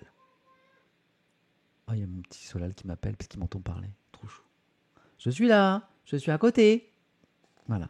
Holmes, qui s'était mise à ne porter que des pulls à col roulé noir pour être comparé au fondateur d'Apple, Steve Jobs, se vante dans les médias de son incroyable capacité de travail. Grâce au jus de concombre, rassurez-moi, le jus de concombre, c'est pas bon, non? C'est bon ou pas c'est bon le jus de concombre ou pas? C'est pas bon, non? Hein? C'est bon? Trolk? C'est bon? C'est trop bon? C'est bon le jus de concombre? De fou? C'est de l'eau? C'est pas bon? C'est juste de l'eau? Vous êtes sûr que c'est pas un goût un peu de concombre? Pour la santé, oui, mais pas pour le goût. C'est une métaphore. Oh non. Non, j'ai pas lu ça. Donc, elle boit du jus de concombre, et grâce au jus de concombre, elle ne dort que 4 heures par nuit. Métaphore. Non. Elle s'est transformée en ce que la Silicon Valley adore, résume John Carreyrou, journaliste du Wall Street Journal, qui a obtenu le prix Pulitzer pour son enquête sur Theranos, parce que les journalistes ont enquêté. Vous voyez que les journalistes, ça ne sert pas à rien. Ça ne sont pas... Hein? Bon alors. Intitulé Mauvais sang, Bad Blood. Mauvais sang. Theranos, analyse de sang. Bien joué. Et ça marche. En 2013, alors qu'elle n'a toujours rien commercialisé, la start-up pèse près de 10 milliards de dollars.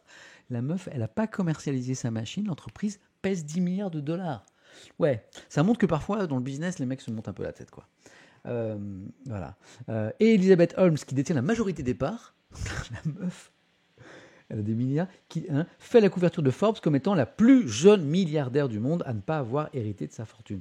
Lorsqu'en 2014, Elizabeth Holmes se retrouve obligée sous la pression des investisseurs et des clients, notamment 8000 pharmaciens qui lui avaient passé commande de sortir un produit.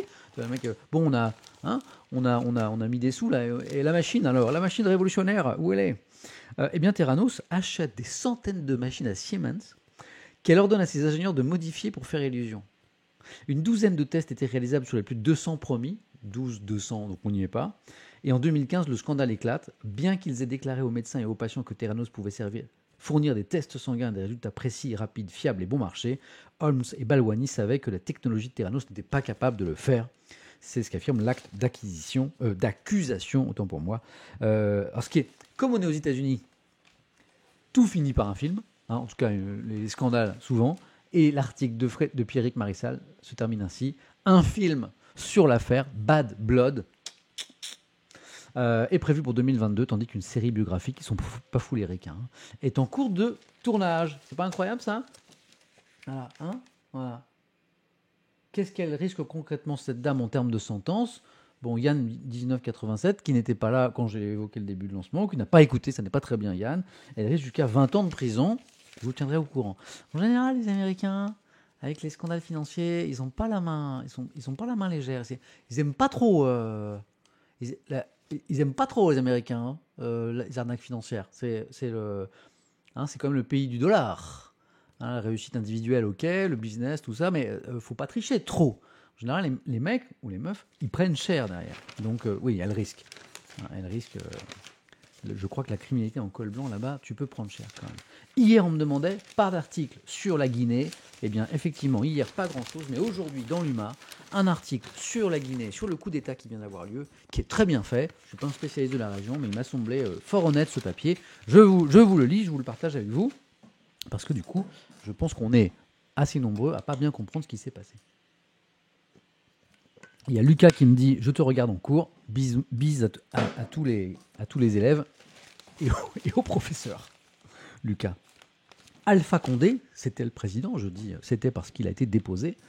Chronique d'une chute annoncée, le président guinéen, renversé dimanche par un coup d'État, s'était enfermé dans un exercice solitaire et autoritaire du pouvoir. En fait, ce que nous explique Luma dans son article ce matin, c'est que ce coup d'État lui pendait au nez depuis un moment. En tout cas, c'est l'analyse de Luma. Je vous lis l'article. Un extrait de Marc de Mirabeau. Il n'a fallu que quelques heures aux putschistes issus des forces spéciales et commandés par le lieutenant-colonel Mamadi Doumbouya pour balayer Alpha Condé au pouvoir depuis 2010. Premier président démocratiquement élu de ce pays, ça n'est pas rien. Premier président démocratiquement élu. Donc c'était un espoir quand même pour le pays. De ce pays aux richesses immenses mais peu exploitées du fait de son instabilité chronique, le leader politique de 83 ans, ex-militant de gauche, est désormais aux arrêts, même si le nouveau pouvoir à Conakry promet de garantir son intégrité physique. Alors, condamnation internationale, parce que les coups d'État, ça fait quand même toujours désordre. L'ONU, par la voix de son secrétaire général, Antonio Guterres, a fermement condamné toute prise de pouvoir par la force du fusil. Alors, on ne valide pas un coup d'État, évidemment. La France, ancienne puissance coloniale, qui a entretenu des relations tumultueuses avec la Guinée depuis son indépendance, fait de même, appelant, comme les Nations Unies et la plupart des pays voisins d'ailleurs, à la libération immédiate du président déchu. Mamadi Doumbouya, donc c'est le putschiste. Qui est-il? Au physique de colosse. C'est vrai que j'ai vu une photo de Mamadi Doumbouya, c'est vraiment un colosse, c'est vrai, c'est le mot. Passé par la Légion étrangère française, formé à l'école de guerre de Paris, mais également en Israël, au Gabon ou au Sénégal, a accueilli la Guinée comme un fruit mûr. Qu'est-ce que veut dire l'UMA par ça? Ça m'a un petit peu interpellé ce matin. Alpha Condé, donc l'ex-président, opposant historique de Sékou Touré et de son successeur Lansana Conté, s'était enfermé en effet, pour l'humanité, dans un exercice autoritaire et solitaire du pouvoir. Ses plus proches amis l'avaient averti des risques de coup d'État, voire d'un assassinat s'il s'entêtait, je cite, à tripatouiller la Constitution pour se tailler sur mesure un troisième mandat. Comme ses prédécesseurs putschistes, à l'instar du capitaine Dadis Camara, Mamadi Doumbouya, donc le putschiste, promet la fin de la corruption et la recherche du bonheur du peuple guinéen. En général, les putschistes, ils disent toujours ça, c'est pour le bien du peuple. Voilà, puis bon, après, voilà. Outre le fer de Simandou, c'est une localité de Guinée où il y a une mine de fer extrêmement importante, outre le fer de Simandou, considéré comme le principal gisement du monde, voilà, le pays dispose de réserves considérables d'or, de diamants, de pétrole et surtout de bauxite, le minerai indispensable à la production d'aluminium, tout en abritant l'une des populations les plus défavorisées au monde. En dépit d'une croissance insolente, plus de 5% en 2019, 5% aussi en 2020, malgré la pandémie de Covid-19, la moitié des 13 millions de Guinéens vivent sous le seuil de pauvreté, une tragédie qu'Alpha Condé, donc le président déchu, n'a pas su conjurer. Voilà, bon, Uniatoctec, allez, je reprends mon service, la bise. Donc voilà, bon, grâce à l'humain ce matin, j'ai enfin un peu compris ce qui se passait en Guinée depuis quelques jours. On suivra ce feuilleton, nous allons voir ce qu'il advient d'Alpha Condé d'abord, du président, et puis de voir comment les putschistes gèrent le pouvoir, puisque comme tous les putschistes, ils promettent le meilleur pour le pays. L'humain, intéressant ce matin, hein. Allez, on passe à de l'autre côté. un peu plus à droite. Avec Le Figaro, moi je vous lis toute la presse.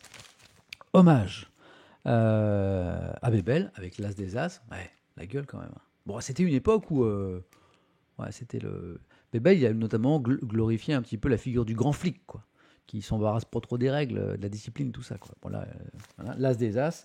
Et puis on a un édito de Bertrand de Saint-Vincent, Bébel, la vie. Eh oui, parce que il y avait une... c'est vrai, comment le dire. Je pense que d'ailleurs...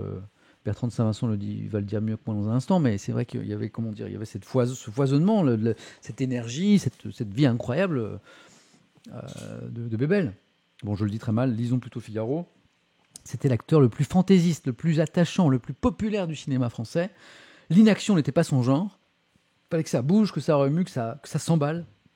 Rarement un acteur jouait la comédie avec autant de sincérité, a écrit le Figaro. Bébel ne trichait pas, il faisait ce qu'il aimait, il aimait ce qu'il faisait. C'était sa manière de rester en enfance, j'en parlais tout à l'heure, de rester en enfance. La sienne avait été heureuse, bercée par l'amour des siens. Pourquoi l'aurait-il quitté ?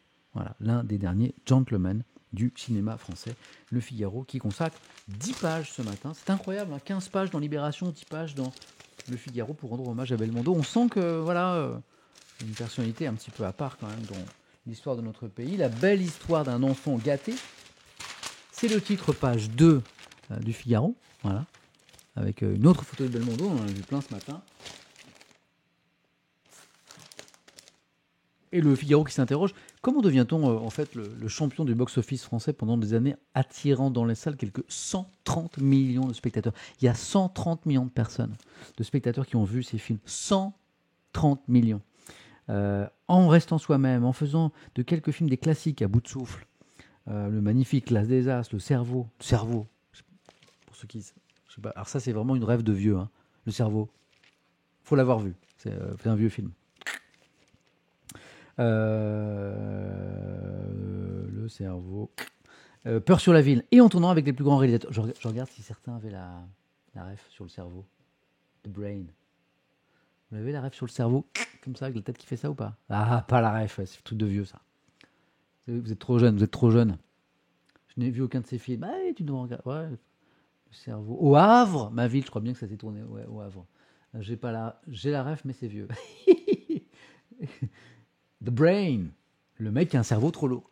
C'est ça. En fait, un des personnages, il a le cerveau trop lourd. C'est le cerveau d'une arnaque, en fait. Je crois qu'il détourne un train avec plein d'or, je crois, ou d'argent, je sais plus. Et il a le cerveau tellement lourd que quand il réfléchit trop, ça fait... Voilà. J'étais enfant, ça me faisait beaucoup rire. Je me contente de pas grand-chose. Donc, comment devient-on le champion du box-office ? En restant soi-même, en faisant de quelques films des classiques, en tournant avec les plus grands réalisateurs, Godard, Jean-Pierre Melville, Alain Resnais, Gérard Houry, Claude Chabrol, François Truffaut, Philippe de Broca, Louis Malle, Claude Sautet, Georges Lautner, excusez du peu. Son credo était simple. Tout d'abord, disait-il, je dois dire que je n'ai jamais travaillé pour l'argent. Ce qui comptait avant tout pour moi, c'était de me faire plaisir, de travailler avec des personnes de qualité et de tout faire pour que le public puisse passer de bons moments. David Niven, excellent film Le Cerveau. Je vois Cyril, tu as la ref. Merci. De travailler avec des personnes de qualité et de tout faire pour que le public puisse passer de bons moments avec de bons films. Si ça, c'est pas une belle philosophie d'acteur, ok. Voilà pour le Figaro. Et c'est donc pas. Si vous voulez aller plus loin, il y a 10 pages à lire. Voilà. Je prends, Libération maintenant. Libé, je le dis souvent, c'est un journal qui sait rendre hommage aux disparus, c'est comme ça. Tout le monde le fait ce matin, mais souvent les plus belles unes consacrées à la mémoire de quelqu'un qui vient de partir, acteur ou pas, c'est du côté de Libé. Celle-ci n'échappe pas à la règle. La vie, non pas la vie est belle, et pour cause elle est terminée, mais la vie bébelle, avec voilà, ce choix de photos là, de Libé, qui écrit ce matin... Qui écrit quoi? On va page 2. Raconter, oui, c'est une analyse un petit peu, un peu plus intellectuelle. Un genre The Brain, comme ça. Raconter Belmondo, c'est décrire une structure schizophrénique qui a tenu l'histoire du cinéma français pendant une 50aine d'années. Sous Belmondo, il y a toujours eu Bébel. Sous l'acteur rêvant du premier prix de conservatoire, pointait le cabot décontracté. Sous le fils de sculpteur à la présentation soignée, se disputait la petite frappe badass. Au point véloce, huilé d'alcool. Ce flic et voyou gouailleur et sentimental, dont le visage représente la nouvelle vague, comme le cinéma populaire, a servi de porte-manteau à tous les costumes du répertoire. Le professionnel, le solitaire, le marginal, l'héritier, l'alpagueur, le doulos, le voleur, le cerveau, le magnifique, tiens quand je tiens une vanne moi, l'incorrigible, l'animal, le guignolo, Belmondo, l'homme de tous les substantifs. Voilà. Donc voilà pour l'analyse de Libé qui estime qu'il y avait plusieurs Belmondo en un. Et grâce à Libération, on va faire une petite pause dans l'évocation de la mémoire de Belmondo, puisqu'on a un article aussi sur le match de foot de ce soir. Ok.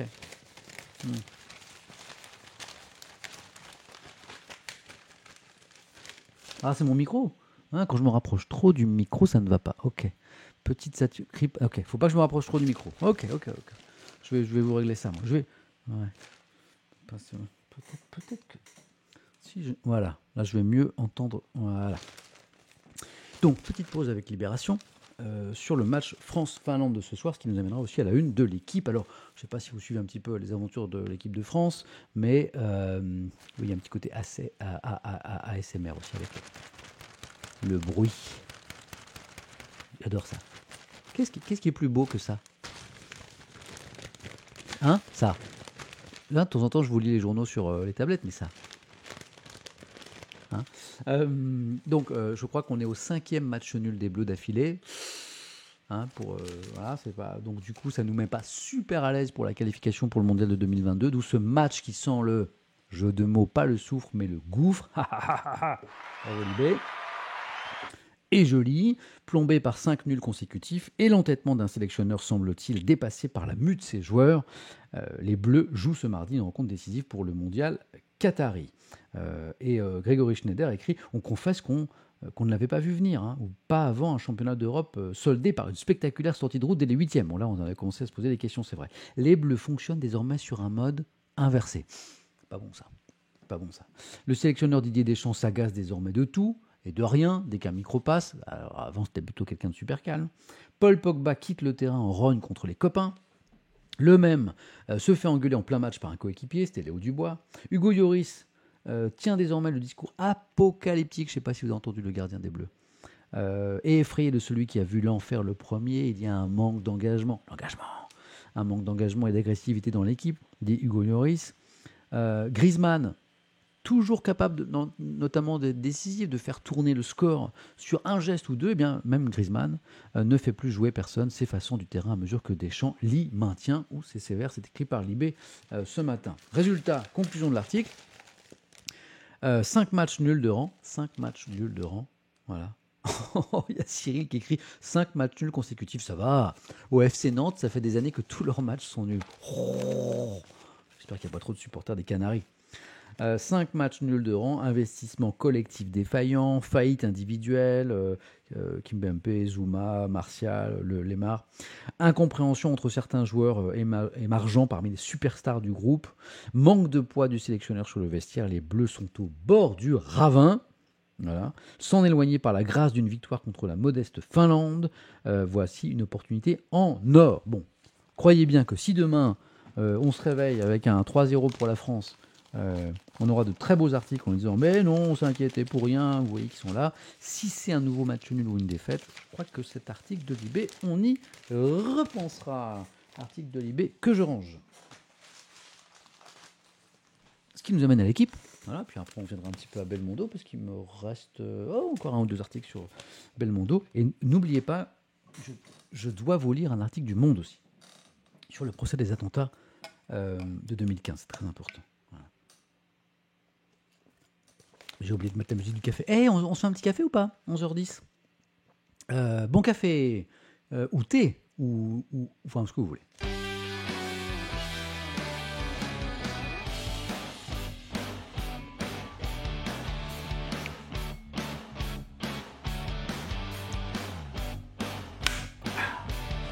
Thermos, mug, petite tasse.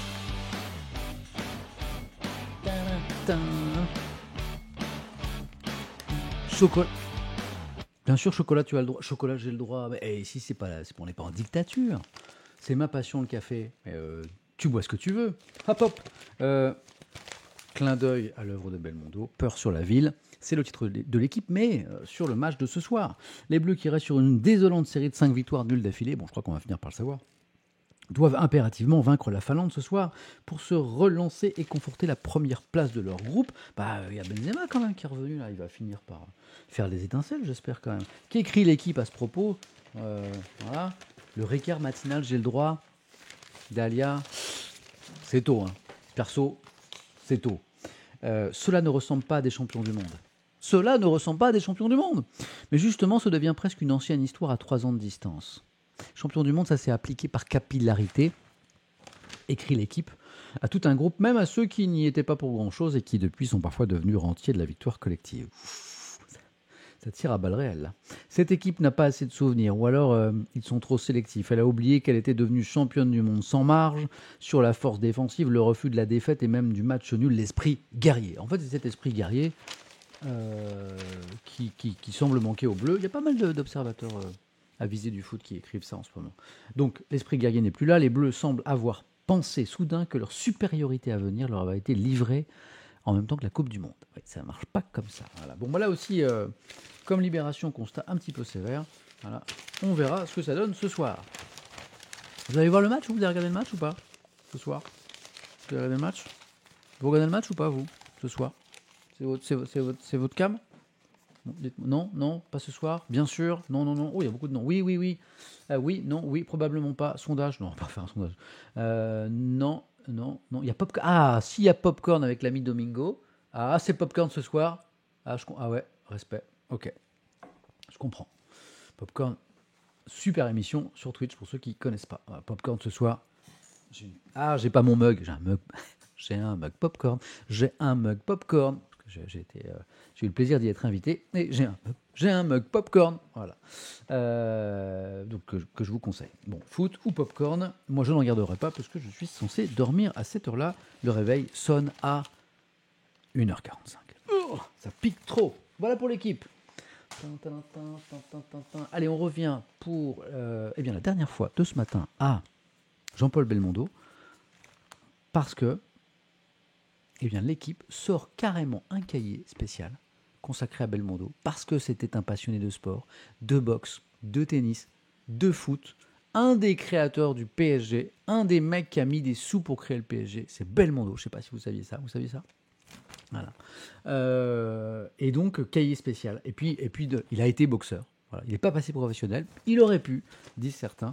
Et donc, il y a un cahier spécial qui est très très beau, voilà, avec l'itinéraire d'un enfant, non pas gâté ici, mais sportif, avec Belmondo à Roland-Garros, Belmondo joue au rugby, Belmondo fait du vélo, Belmondo fait du curling. Non, c'est pas vrai, je l'ai inventé.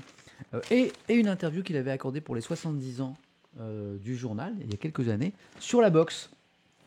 Et c'est drôle. Et on retrouve le côté taquin du Jean-Paul Belmondo. Parce qu'à un moment, le journaliste parle du nombre de matchs de boxe qu'il a disputés dans sa jeunesse. Et vous avez disputé des combats. Et Belmondo dit, oui, 12. Une de vos biographies, pourtant, dit le journaliste, en a dénombré 9. 12 ou 9. Et Belmondo éclate de rire et dit, mettez 12. Il rigole, je kiffe. 9, 12, on ne sait pas bien. Selon Belmondo, 12. Bon. Avez-vous envisagé une vraie carrière de boxeur demandait-on à l'époque à Belmondo. Non, mais c'était beau. C'est vrai que je boxais bien. J'avais une gauche qui faisait mal, mais je n'aimais pas recevoir des coups. Bon, c'est vrai. Alors là, pour une carrière de pro, c'est chaud. C'est compliqué. Adolescent, j'aimais faire de la boxe et jouer au foot, mais j'avais déjà le métier d'acteur en moi. Il y avait une vraie vocation. Hein. Je crois que je suis né avec cette envie d'être acteur. Voilà. Et puis ça continue. Regardez, on a Belmondo en boxeur dans un film, hein, l'aîné des fers chauds, Jean-Pierre Melville. Belmondo qui fait du vélo. Regardez comment elle est belle cette photo de Belmondo jeune à la pesée avant un match. Incroyable, hein. Belmondo en gardien de but d'une équipe amateur, et puis encore à Roland-Garros. Voilà.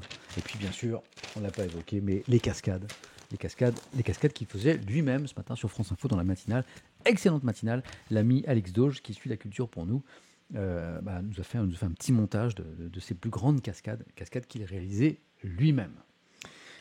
Deux choses dans la presse nationale, et après on ira voir Le Monde, et aussi une interview de Jennifer la chanteuse, parce que je l'aime bien.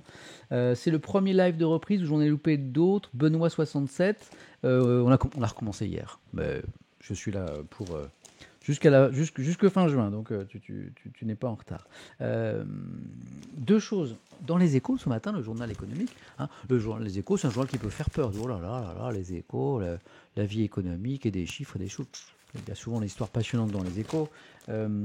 D'abord, il y a la une sur la tentation d'une réforme express sur les retraites. Bon, elle est suspendue, la réforme des retraites, mais il se dit que le président Macron aurait très envie de la mener, en tout cas partiellement avant la présidentielle, pour qu'il puisse dire, vous voyez, je suis un président qui réforme, c'est pas parce que la présidentielle arrive que j'arrête toutes les réformes. Merci Nuanen TV pour le sub, c'est gentil. Et je continue de réformer. Donc ce que nous expliquent les Échos ce matin, c'est qu'il mettrait en œuvre une partie de la réforme, malin la plus populaire, en tout cas la moins impopulaire, comme la suppression des régimes spéciaux et le fait de porter les petites retraites à 1 000 euros minimum. Voilà. Donc ça crée des tensions au sein de la majorité. Une partie de la majorité préférait attendre le prochain quinquennat. Je pense qu'ils ont très très peur d'une nouvelle levée de bouclier, une manifestation dans la rue avant une présidentielle. Ça la fout mal. Le recul de l'âge de la retraite, voilà, qui est vraiment la grosse pierre d'achoppement et sujet de polémique et d'opposition, serait remis à plus tard, après la présidentielle. Voilà. Voilà. Oh, mais je vois que ça vous inspire un petit peu. Faudra faire une émission là-dessus sur Twitch, sur les retraites. Et alors là, ça m'interpelle parce que vous avez remarqué que le Covid a quand même pas mal disparu des médias. Enfin, disparu. Pendant des mois et des mois et des mois, ça a été à la une tous les jours, et pour cause, vu le nombre de personnes que ça atteignait en France, c'était bien compréhensible. Et puis on s'est habitué à vivre avec. C'est vrai qu'on se dit en ce moment, en mode un peu optimiste, la 4e vague, on est peut-être en train de la dépasser, et grâce à la vaccination assez massive dans notre pays, eh bien, on va peut-être échapper à un nouveau confinement. Donc il y a de l'optimisme dans l'air, et ça passe un peu au second plan. Et moi, j'aurais voulu que les bonnes nouvelles, celles que je suis en train de vous dire, là, la 4e vague, on est peut-être en train de la dépasser, et on n'aura peut-être pas de confinement. Même si le nouveau variant inquiète, la vaccination fait que les Français sont bien protégés, mieux qu'avant. Toutes ces bonnes nouvelles, c'est pas en une. Là, par exemple, les Échos en parlent quand même, mais c'est page 6. Covid, le rebond de la vaccination cet été devrait permettre d'éviter les confinements. J'aurais voulu voir. Merci le sub. J'aurais voulu voir ça en une, moi. Malgré un variant Delta plus contagieux, l'Institut Pasteur estime que des mesures comme le pass sanitaire suffiront à contenir l'épidémie. Voilà, donc pas de confinement. Et là, c'est mignon. Et Zgest, pardon pour la prononciation de ton pseudo, mais voyons, Samuel, ça ne fait pas vendre les bonnes nouvelles. C'est pas faux. C'est pas faux. Voilà. Régulièrement, petite parenthèse, on n'a pas eu 1000, mais dans le PAF, dans le paysage audiovisuel français, je me demande si ça n'a pas existé en presse écrite aussi. Il y a des gens qui ont dit mais si on faisait un journal des bonnes nouvelles. Je crois que même ça a été une émission sur Canal+. Tiens, on va aller voir d'ailleurs. Qui s'appelait Le journal des bonnes nouvelles. Voilà. Et puis je crois même qu'il y a eu des tentatives en presse écrite. Vous savez, parce que souvent on entend les gens dans la rue ou sur Internet dire mais les journalistes, vous rapportez que les mauvaises nouvelles, alors que l'actualité c'est pas ça. Il y a aussi de très belles choses. Et vous n'en parlez pas. Je peux vous dire qu'en fait, quand les journalistes essaient de donner plus de bonnes nouvelles, en fait, ça marche pas forcément. Voilà. Je regarde s'il n'y a pas une émission sur... Ouais, c'est ça. Ouais, j'ai trouvé un article du Parisien, là. Voilà. Allons le voir sur la question. Il y a eu un journal des bonnes nouvelles sur Canal+. Là, j'ai un article de 2002.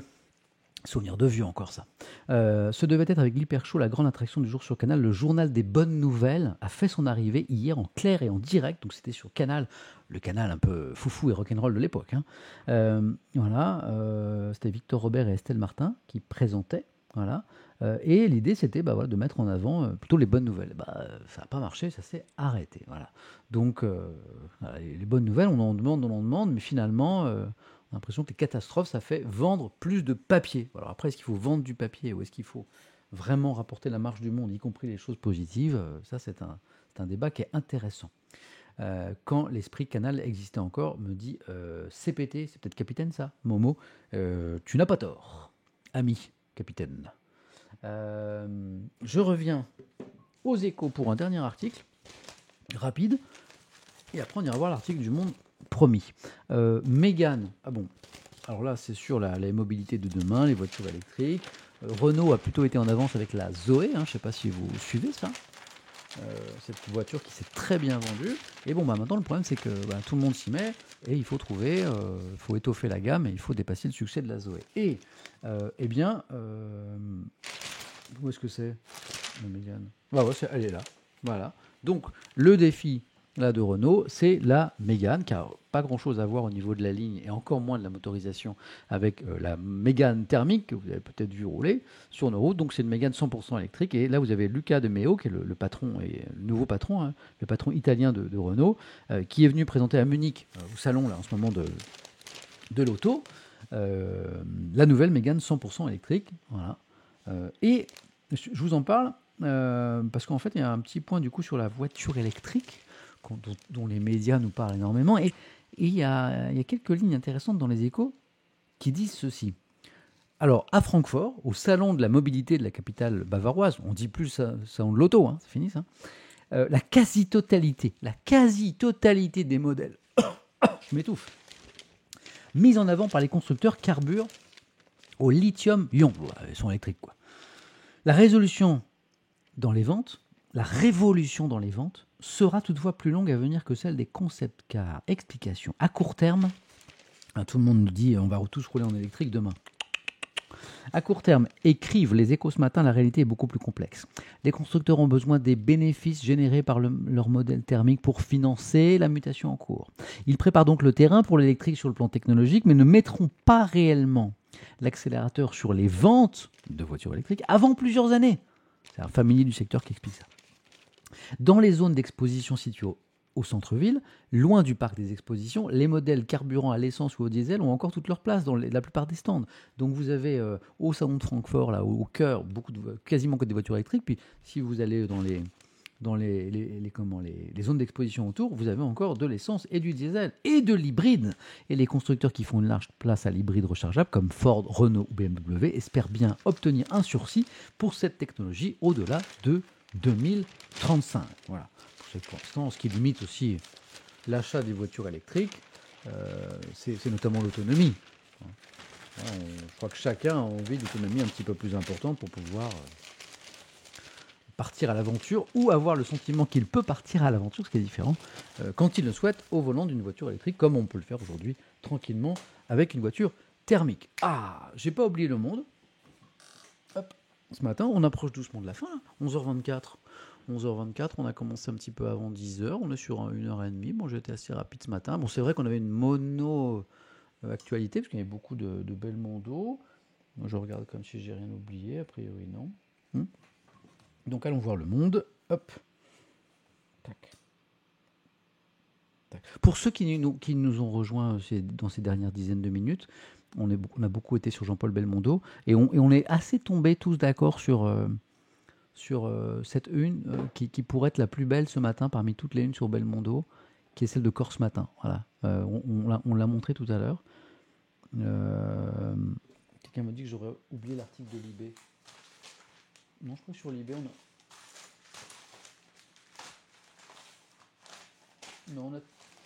on a tout lu sur Libé. Voilà. On s'est dit que ça pouvait être peut-être le plus bel hommage, la plus belle une à Belmondo, pour 4 raisons. Donc je la montre pour ceux qui n'étaient pas là tout à l'heure. À la fois ce double visage, donc Corse Matin, qui n'a pas choisi soit Belmondo jeune, comme on voudrait s'en souvenir, soit Belmondo vieux, pour montrer aussi ce sourire, cette malice dans les yeux qu'il l'a jamais quitté. Voilà, donc il y a Belmondo, c'est ces deux visages-là, donc déjà. Ensuite, il y a le parti pris du noir et blanc, donc ça en fait une très graphique, très belle. Troisième point, c'est ce titre. Souvent, les journaux ont titré « Le Magnifique » ce matin. Là, c'est « Immortel », ce qui m'a permis de vous chanter Bachoum tout à l'heure.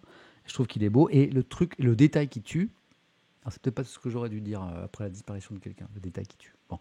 Le détail qui fait la différence, c'est le logo Corse Matin, qui n'est pas en haut, qui est descendu, j'avais jamais vu ça encore, avec Corse Matin, qui est descendu, laissant sa place au titre immortel, s'effaçant derrière l'hommage à Belmondo. Voilà, pour moi c'était le détail qui tue, c'était un peu chaud. Voilà, c'est pour ça que cette une pour moi est très très belle. Ce qui va m'emmener à aller lire Le Monde avec vous, parce que la première lecture que je fais pour vous en parler le lendemain, c'est Le Monde, donc Le Monde qui est sorti hier après-midi. J'attends avec impatience celui de tout à l'heure. Où es-tu, petit monde? Tu es par là. J'ai tellement soif. Ah, il est déjà sorti le... Et quelle heure? Putain, Le Monde, ça sort de plus en plus tôt. Alors, quand on est à... Ah, voilà. Ah bah, je vous montre, c'est rigolo. Je me dis que c'était très très tôt. Donc là, j'étais en train de télécharger Le Monde, et je vois que le dernier est sorti. D'ailleurs, avec un hommage à Jean-Paul Belmondo. Je clique, je me dis, il est 11h27, c'est super tôt, d'habitude c'est en début d'après-midi. Votre journal sera accessible, comme d'habitude, vers 13h. Bah oui, je me disais bien que c'était tôt. Pour y accéder dès 11h, vous pouvez changer d'offre. En fait, il y a un abonnement genre Prime, Optimus Prime, Prime, VIP, machin tout. Il y a un abonnement, je suppose, un peu plus cher, qui permet d'avoir Le Monde dès 11h. Voilà. C'est fou, hein. Bon, moi, c'est 13h, il ne faut pas déconner, c'est déjà pas mal. Donc, on le lira demain. Parce que moi, je suis un peu nostalgique. Le Monde, à une époque, ça s'achetait vers 17-18h, c'est le journal du soir, et puis maintenant, c'est de plus en plus l'après-midi. À ce rythme-là, ça va devenir un journal du matin. Hein. Bon, je dis ça, je dis rien. Et on va chercher la dernière édition du Monde, celle que j'ai lue ici, consacrée au procès des attentats du 13 novembre 2015. Procès qui débute demain, on en a pour 9 mois. Attentat du 13 novembre, le temps de la justice. Et alors moi, ce que j'aime dans Le Monde, c'est quand il y a un titre principal comme ça, ben, la colonne que vous voyez là, qui peut être à gauche ou dessous par exemple, elle résume l'actualité. Voilà. Vous avez 1 minute devant vous. Vous voulez vous tenir au courant du principal titre de l'actu, vous prenez Le Monde. Vous lisez la une, c'est tout, juste ça. Et vous allez avoir la substantifique moelle ou information sur la grosse actu du jour. Par exemple ici. Lisons ensemble, je le recadre un petit peu parce que c'est cadré n'importe comment. Le procès hors norme des attaques terroristes qui ont frappé Paris et Saint-Denis ont fait 130 morts en novembre 2015. Voilà. Donc alors certains disent les attentats du Bataclan, c'est oublier qu'il y a eu frappe contre le Stade de France et oublier encore plus qu'il y a eu ces mitraillages hyper sanglants de terrasses, de bars, de cafés au même moment dans Paris. C'est pour ça qu'on préfère parler plutôt des attentats du 13 novembre plutôt que de parler des attentats du Bataclan, même si effectivement vous savez il y a eu ce massacre absolument horrible au Bataclan. Donc les attentats de novembre 2015 qui ont fait 130 morts. Le procès s'ouvre demain pour une durée estimée à 9 mois. 20 accusés seront jugés, parmi lesquels le seul membre du commando encore en vie, Salah Abdeslam. Les témoignages de 1800 victimes qui se sont portées partie civile occuperont une large part des débats. Une salle d'audience spéciale a dû être construite pour la tenue de ce procès historique qui sera intégralement filmé. Voilà. Donc, je suis allé lire ce grand article de 2 pages du Monde pour vous. J'en ai retenu ceci. Je pense que c'était quelque chose à savoir avant que le procès débute demain. Le Monde revient sur les différents moments des attentats, le Stade de France, et puis s'arrête sur les attentats devant les terrasses de café. 21h24, dans le centre de Paris. Une Seat noire immatriculée en Belgique s'arrête devant le bar Le Carillon et le restaurant Le Petit Cambodge, dans le 10e arrondissement. 3 hommes, armés de fusils d'assaut, en descendent. Ils mitraillent les clients attablés en terrasse, puis regagnent leur véhicule. En moins de 2 minutes, 13 clients sont tués, dont 10 jeunes femmes. Des dizaines blessés. Les victimes sont étudiantes, médecins, architectes, françaises, suédoises, américaines, allemandes, marocaines, maliennes. 130 munitions jonchent le trottoir. La Seat remonte la rue Bichat, s'immobilise 400 mètres plus loin. 21h26, et 3 occupants ouvrent de nouveau le feu à 110 reprises, faisant 5 morts et des dizaines de blessés. Shakib Akrou, djihadiste belgo-marocain. Brahim Abdeslam, franco-marocain né en Belgique, concentrent leurs tirs sur la terrasse d'À la Bonne Bière. Le troisième terroriste fusille les clients du restaurant Casa Nostra, puis s'approche d'une femme allongée au sol pour l'achever. Son arme s'enraille. Un détail vestimentaire a retenu l'attention des survivants, le tueur portait des baskets orange. Ils trouvaient ça bizarre, les gens. Ils n'étaient pas en mode très discret, quoi. Il s'appelle Abdelhamid Abaoud. Et ça continue. 21h36, la terrasse de la belle équipe est bondée. Un groupe d'une dizaine d'amis fête l'anniversaire d'Oda Sadi, la co-gérante de l'établissement. Elle avait 35 ans. Elle avait 35 ans. La Seat Noire s'arrête une troisième fois. Même scène d'horreur. Les trois terroristes tirent à 164 reprises. Merci pour tous vos F qui vont saluer la mémoire de tous ces gens qui sont tombés là, sous les balles des terroristes.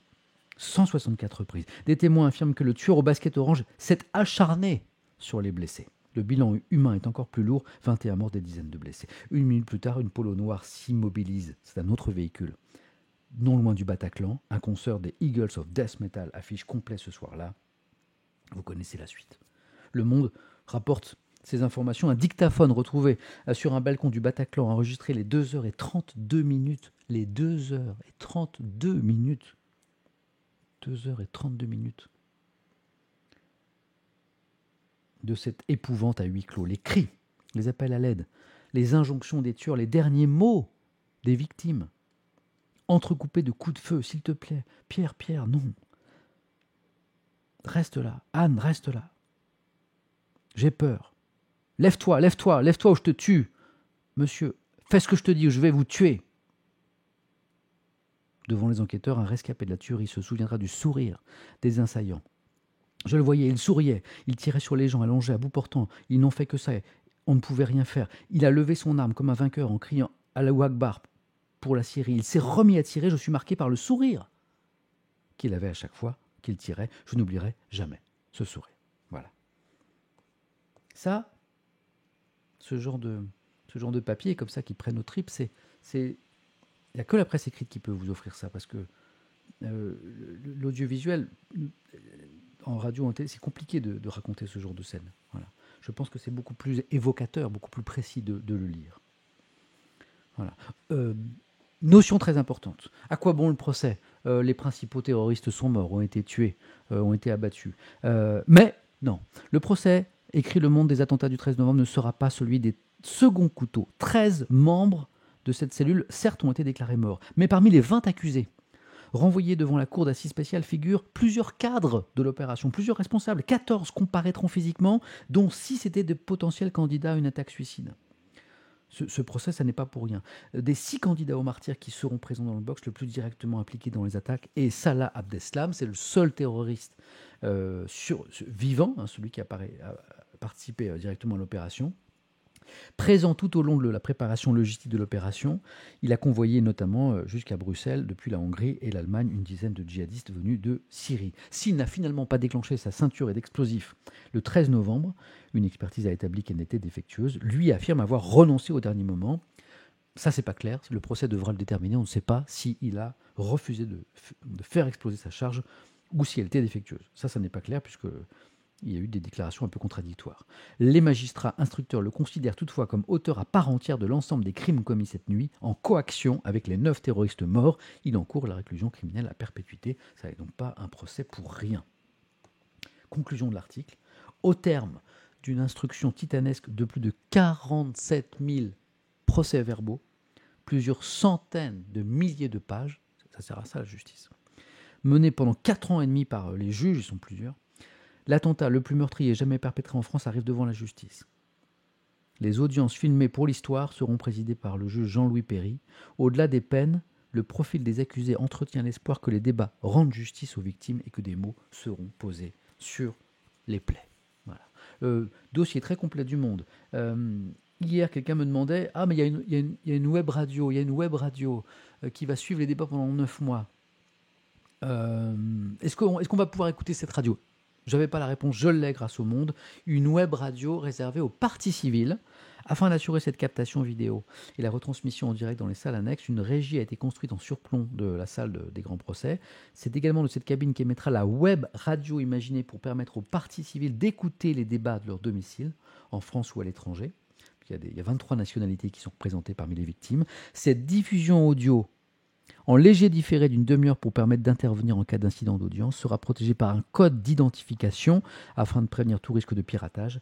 Une assistance psychologique par téléphone a été mise à disposition des parties civiles qui suivront les débats à distance. Donc cette radio, ce n'est pas pour nous, hein, c'est pour les parties civiles. Et puis, ce procès est filmé, c'est exceptionnel, hein, ce procès est filmé pour l'histoire. Autre spécificité de ce procès, écrit Soren Sello du Monde, il sera comme celui des attentats de Charlie Hebdo et de l'Hypercacher, filmé pour les archives judiciaires, vous le savez peut-être. 10 caméras ont été installées pour assurer cet enregistrement.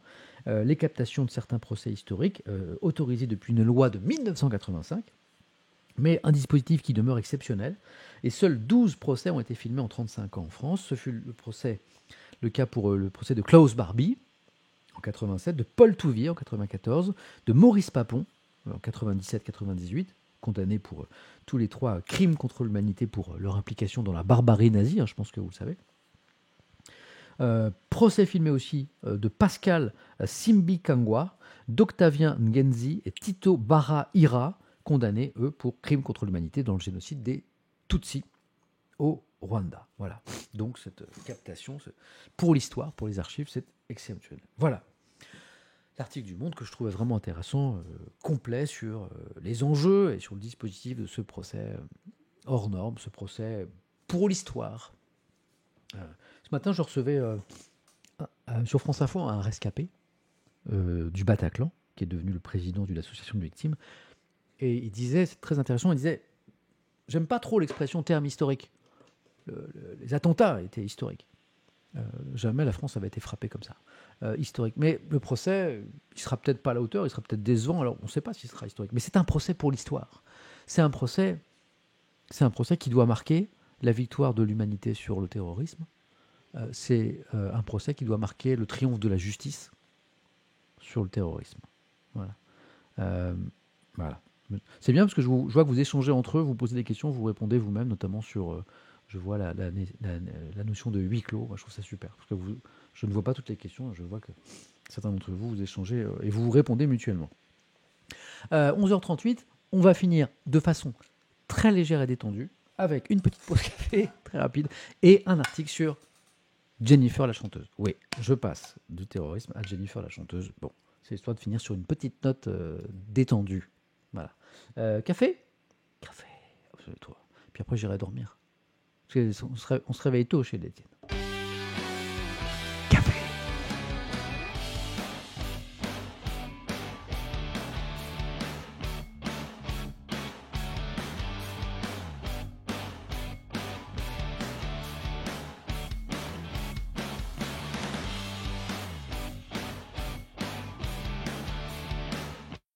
Est-ce que je me suis pris pour Tom Cruise dans le film Cocktail ? Je pense que les plus jeunes n'en seront pas vus, où il joue le rôle d'un barman. Un peu, ouais. Alors, ces petites émotes de mugs, de thermos, de petites tasses à café, ça me plaît bien. Ça me plaît bien. Bon, café avant de dormir, c'est pas vraiment recommandé. C'est pas faux. Mais avant, j'irai faire du sport parce que je suis un grand malade. Et puis qu'il faut faire du sport, sinon je tiendrai jamais. Je vais peut-être aller nager ou je sais pas. Bon. Alors là, vous allez dire, mais qu'est-ce qu'il fait là ? Ben, je finis tranquillement. Je finis avec Télé 7 jours, voilà. Parce que je lis Le Monde et je lis Télé 7 jours. Et je finis avec Jennifer. Pas tellement pour parler de cet imperméable. Qu'est-ce qu'il fait 35 degrés. C'est quoi ce truc là ? Non, c'est pas tellement. C'est une bâche. Je sais pas ce que c'est. Pas pour parler de ce. Qu'est-ce que c'est que ce costume ? Je sais pas, je suis peut-être pas à la pointe de la mode. Mais c'est pour vous dire que j'aime bien Jennifer. Non, pas sac. Non, sac. Dragomis, X9, sac poubelle. Non. Tata Zozo aussi. Sac poubelle. Non, je pense que c'est la photo qui est pas jolie.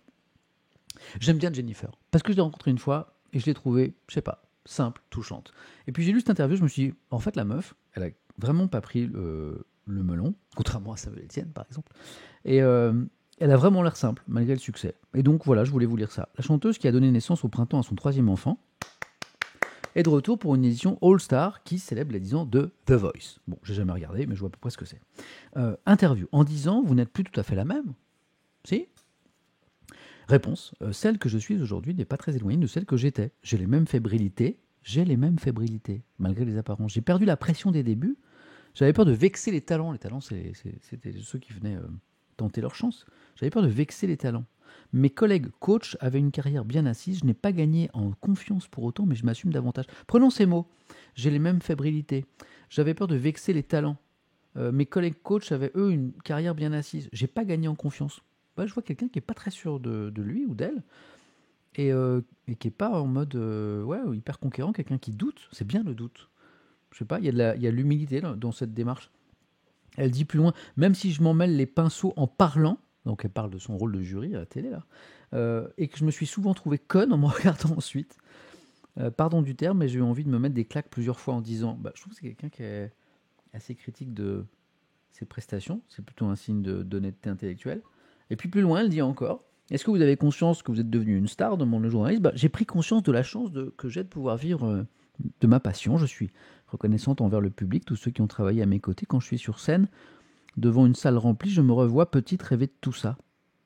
Quand je suis sur scène devant une salle remplie, je me revois petite rêver de tout ça. J'ai une chance incroyable. Ma vie en parallèle me permet de garder l'équilibre, même si je suis un peu folle.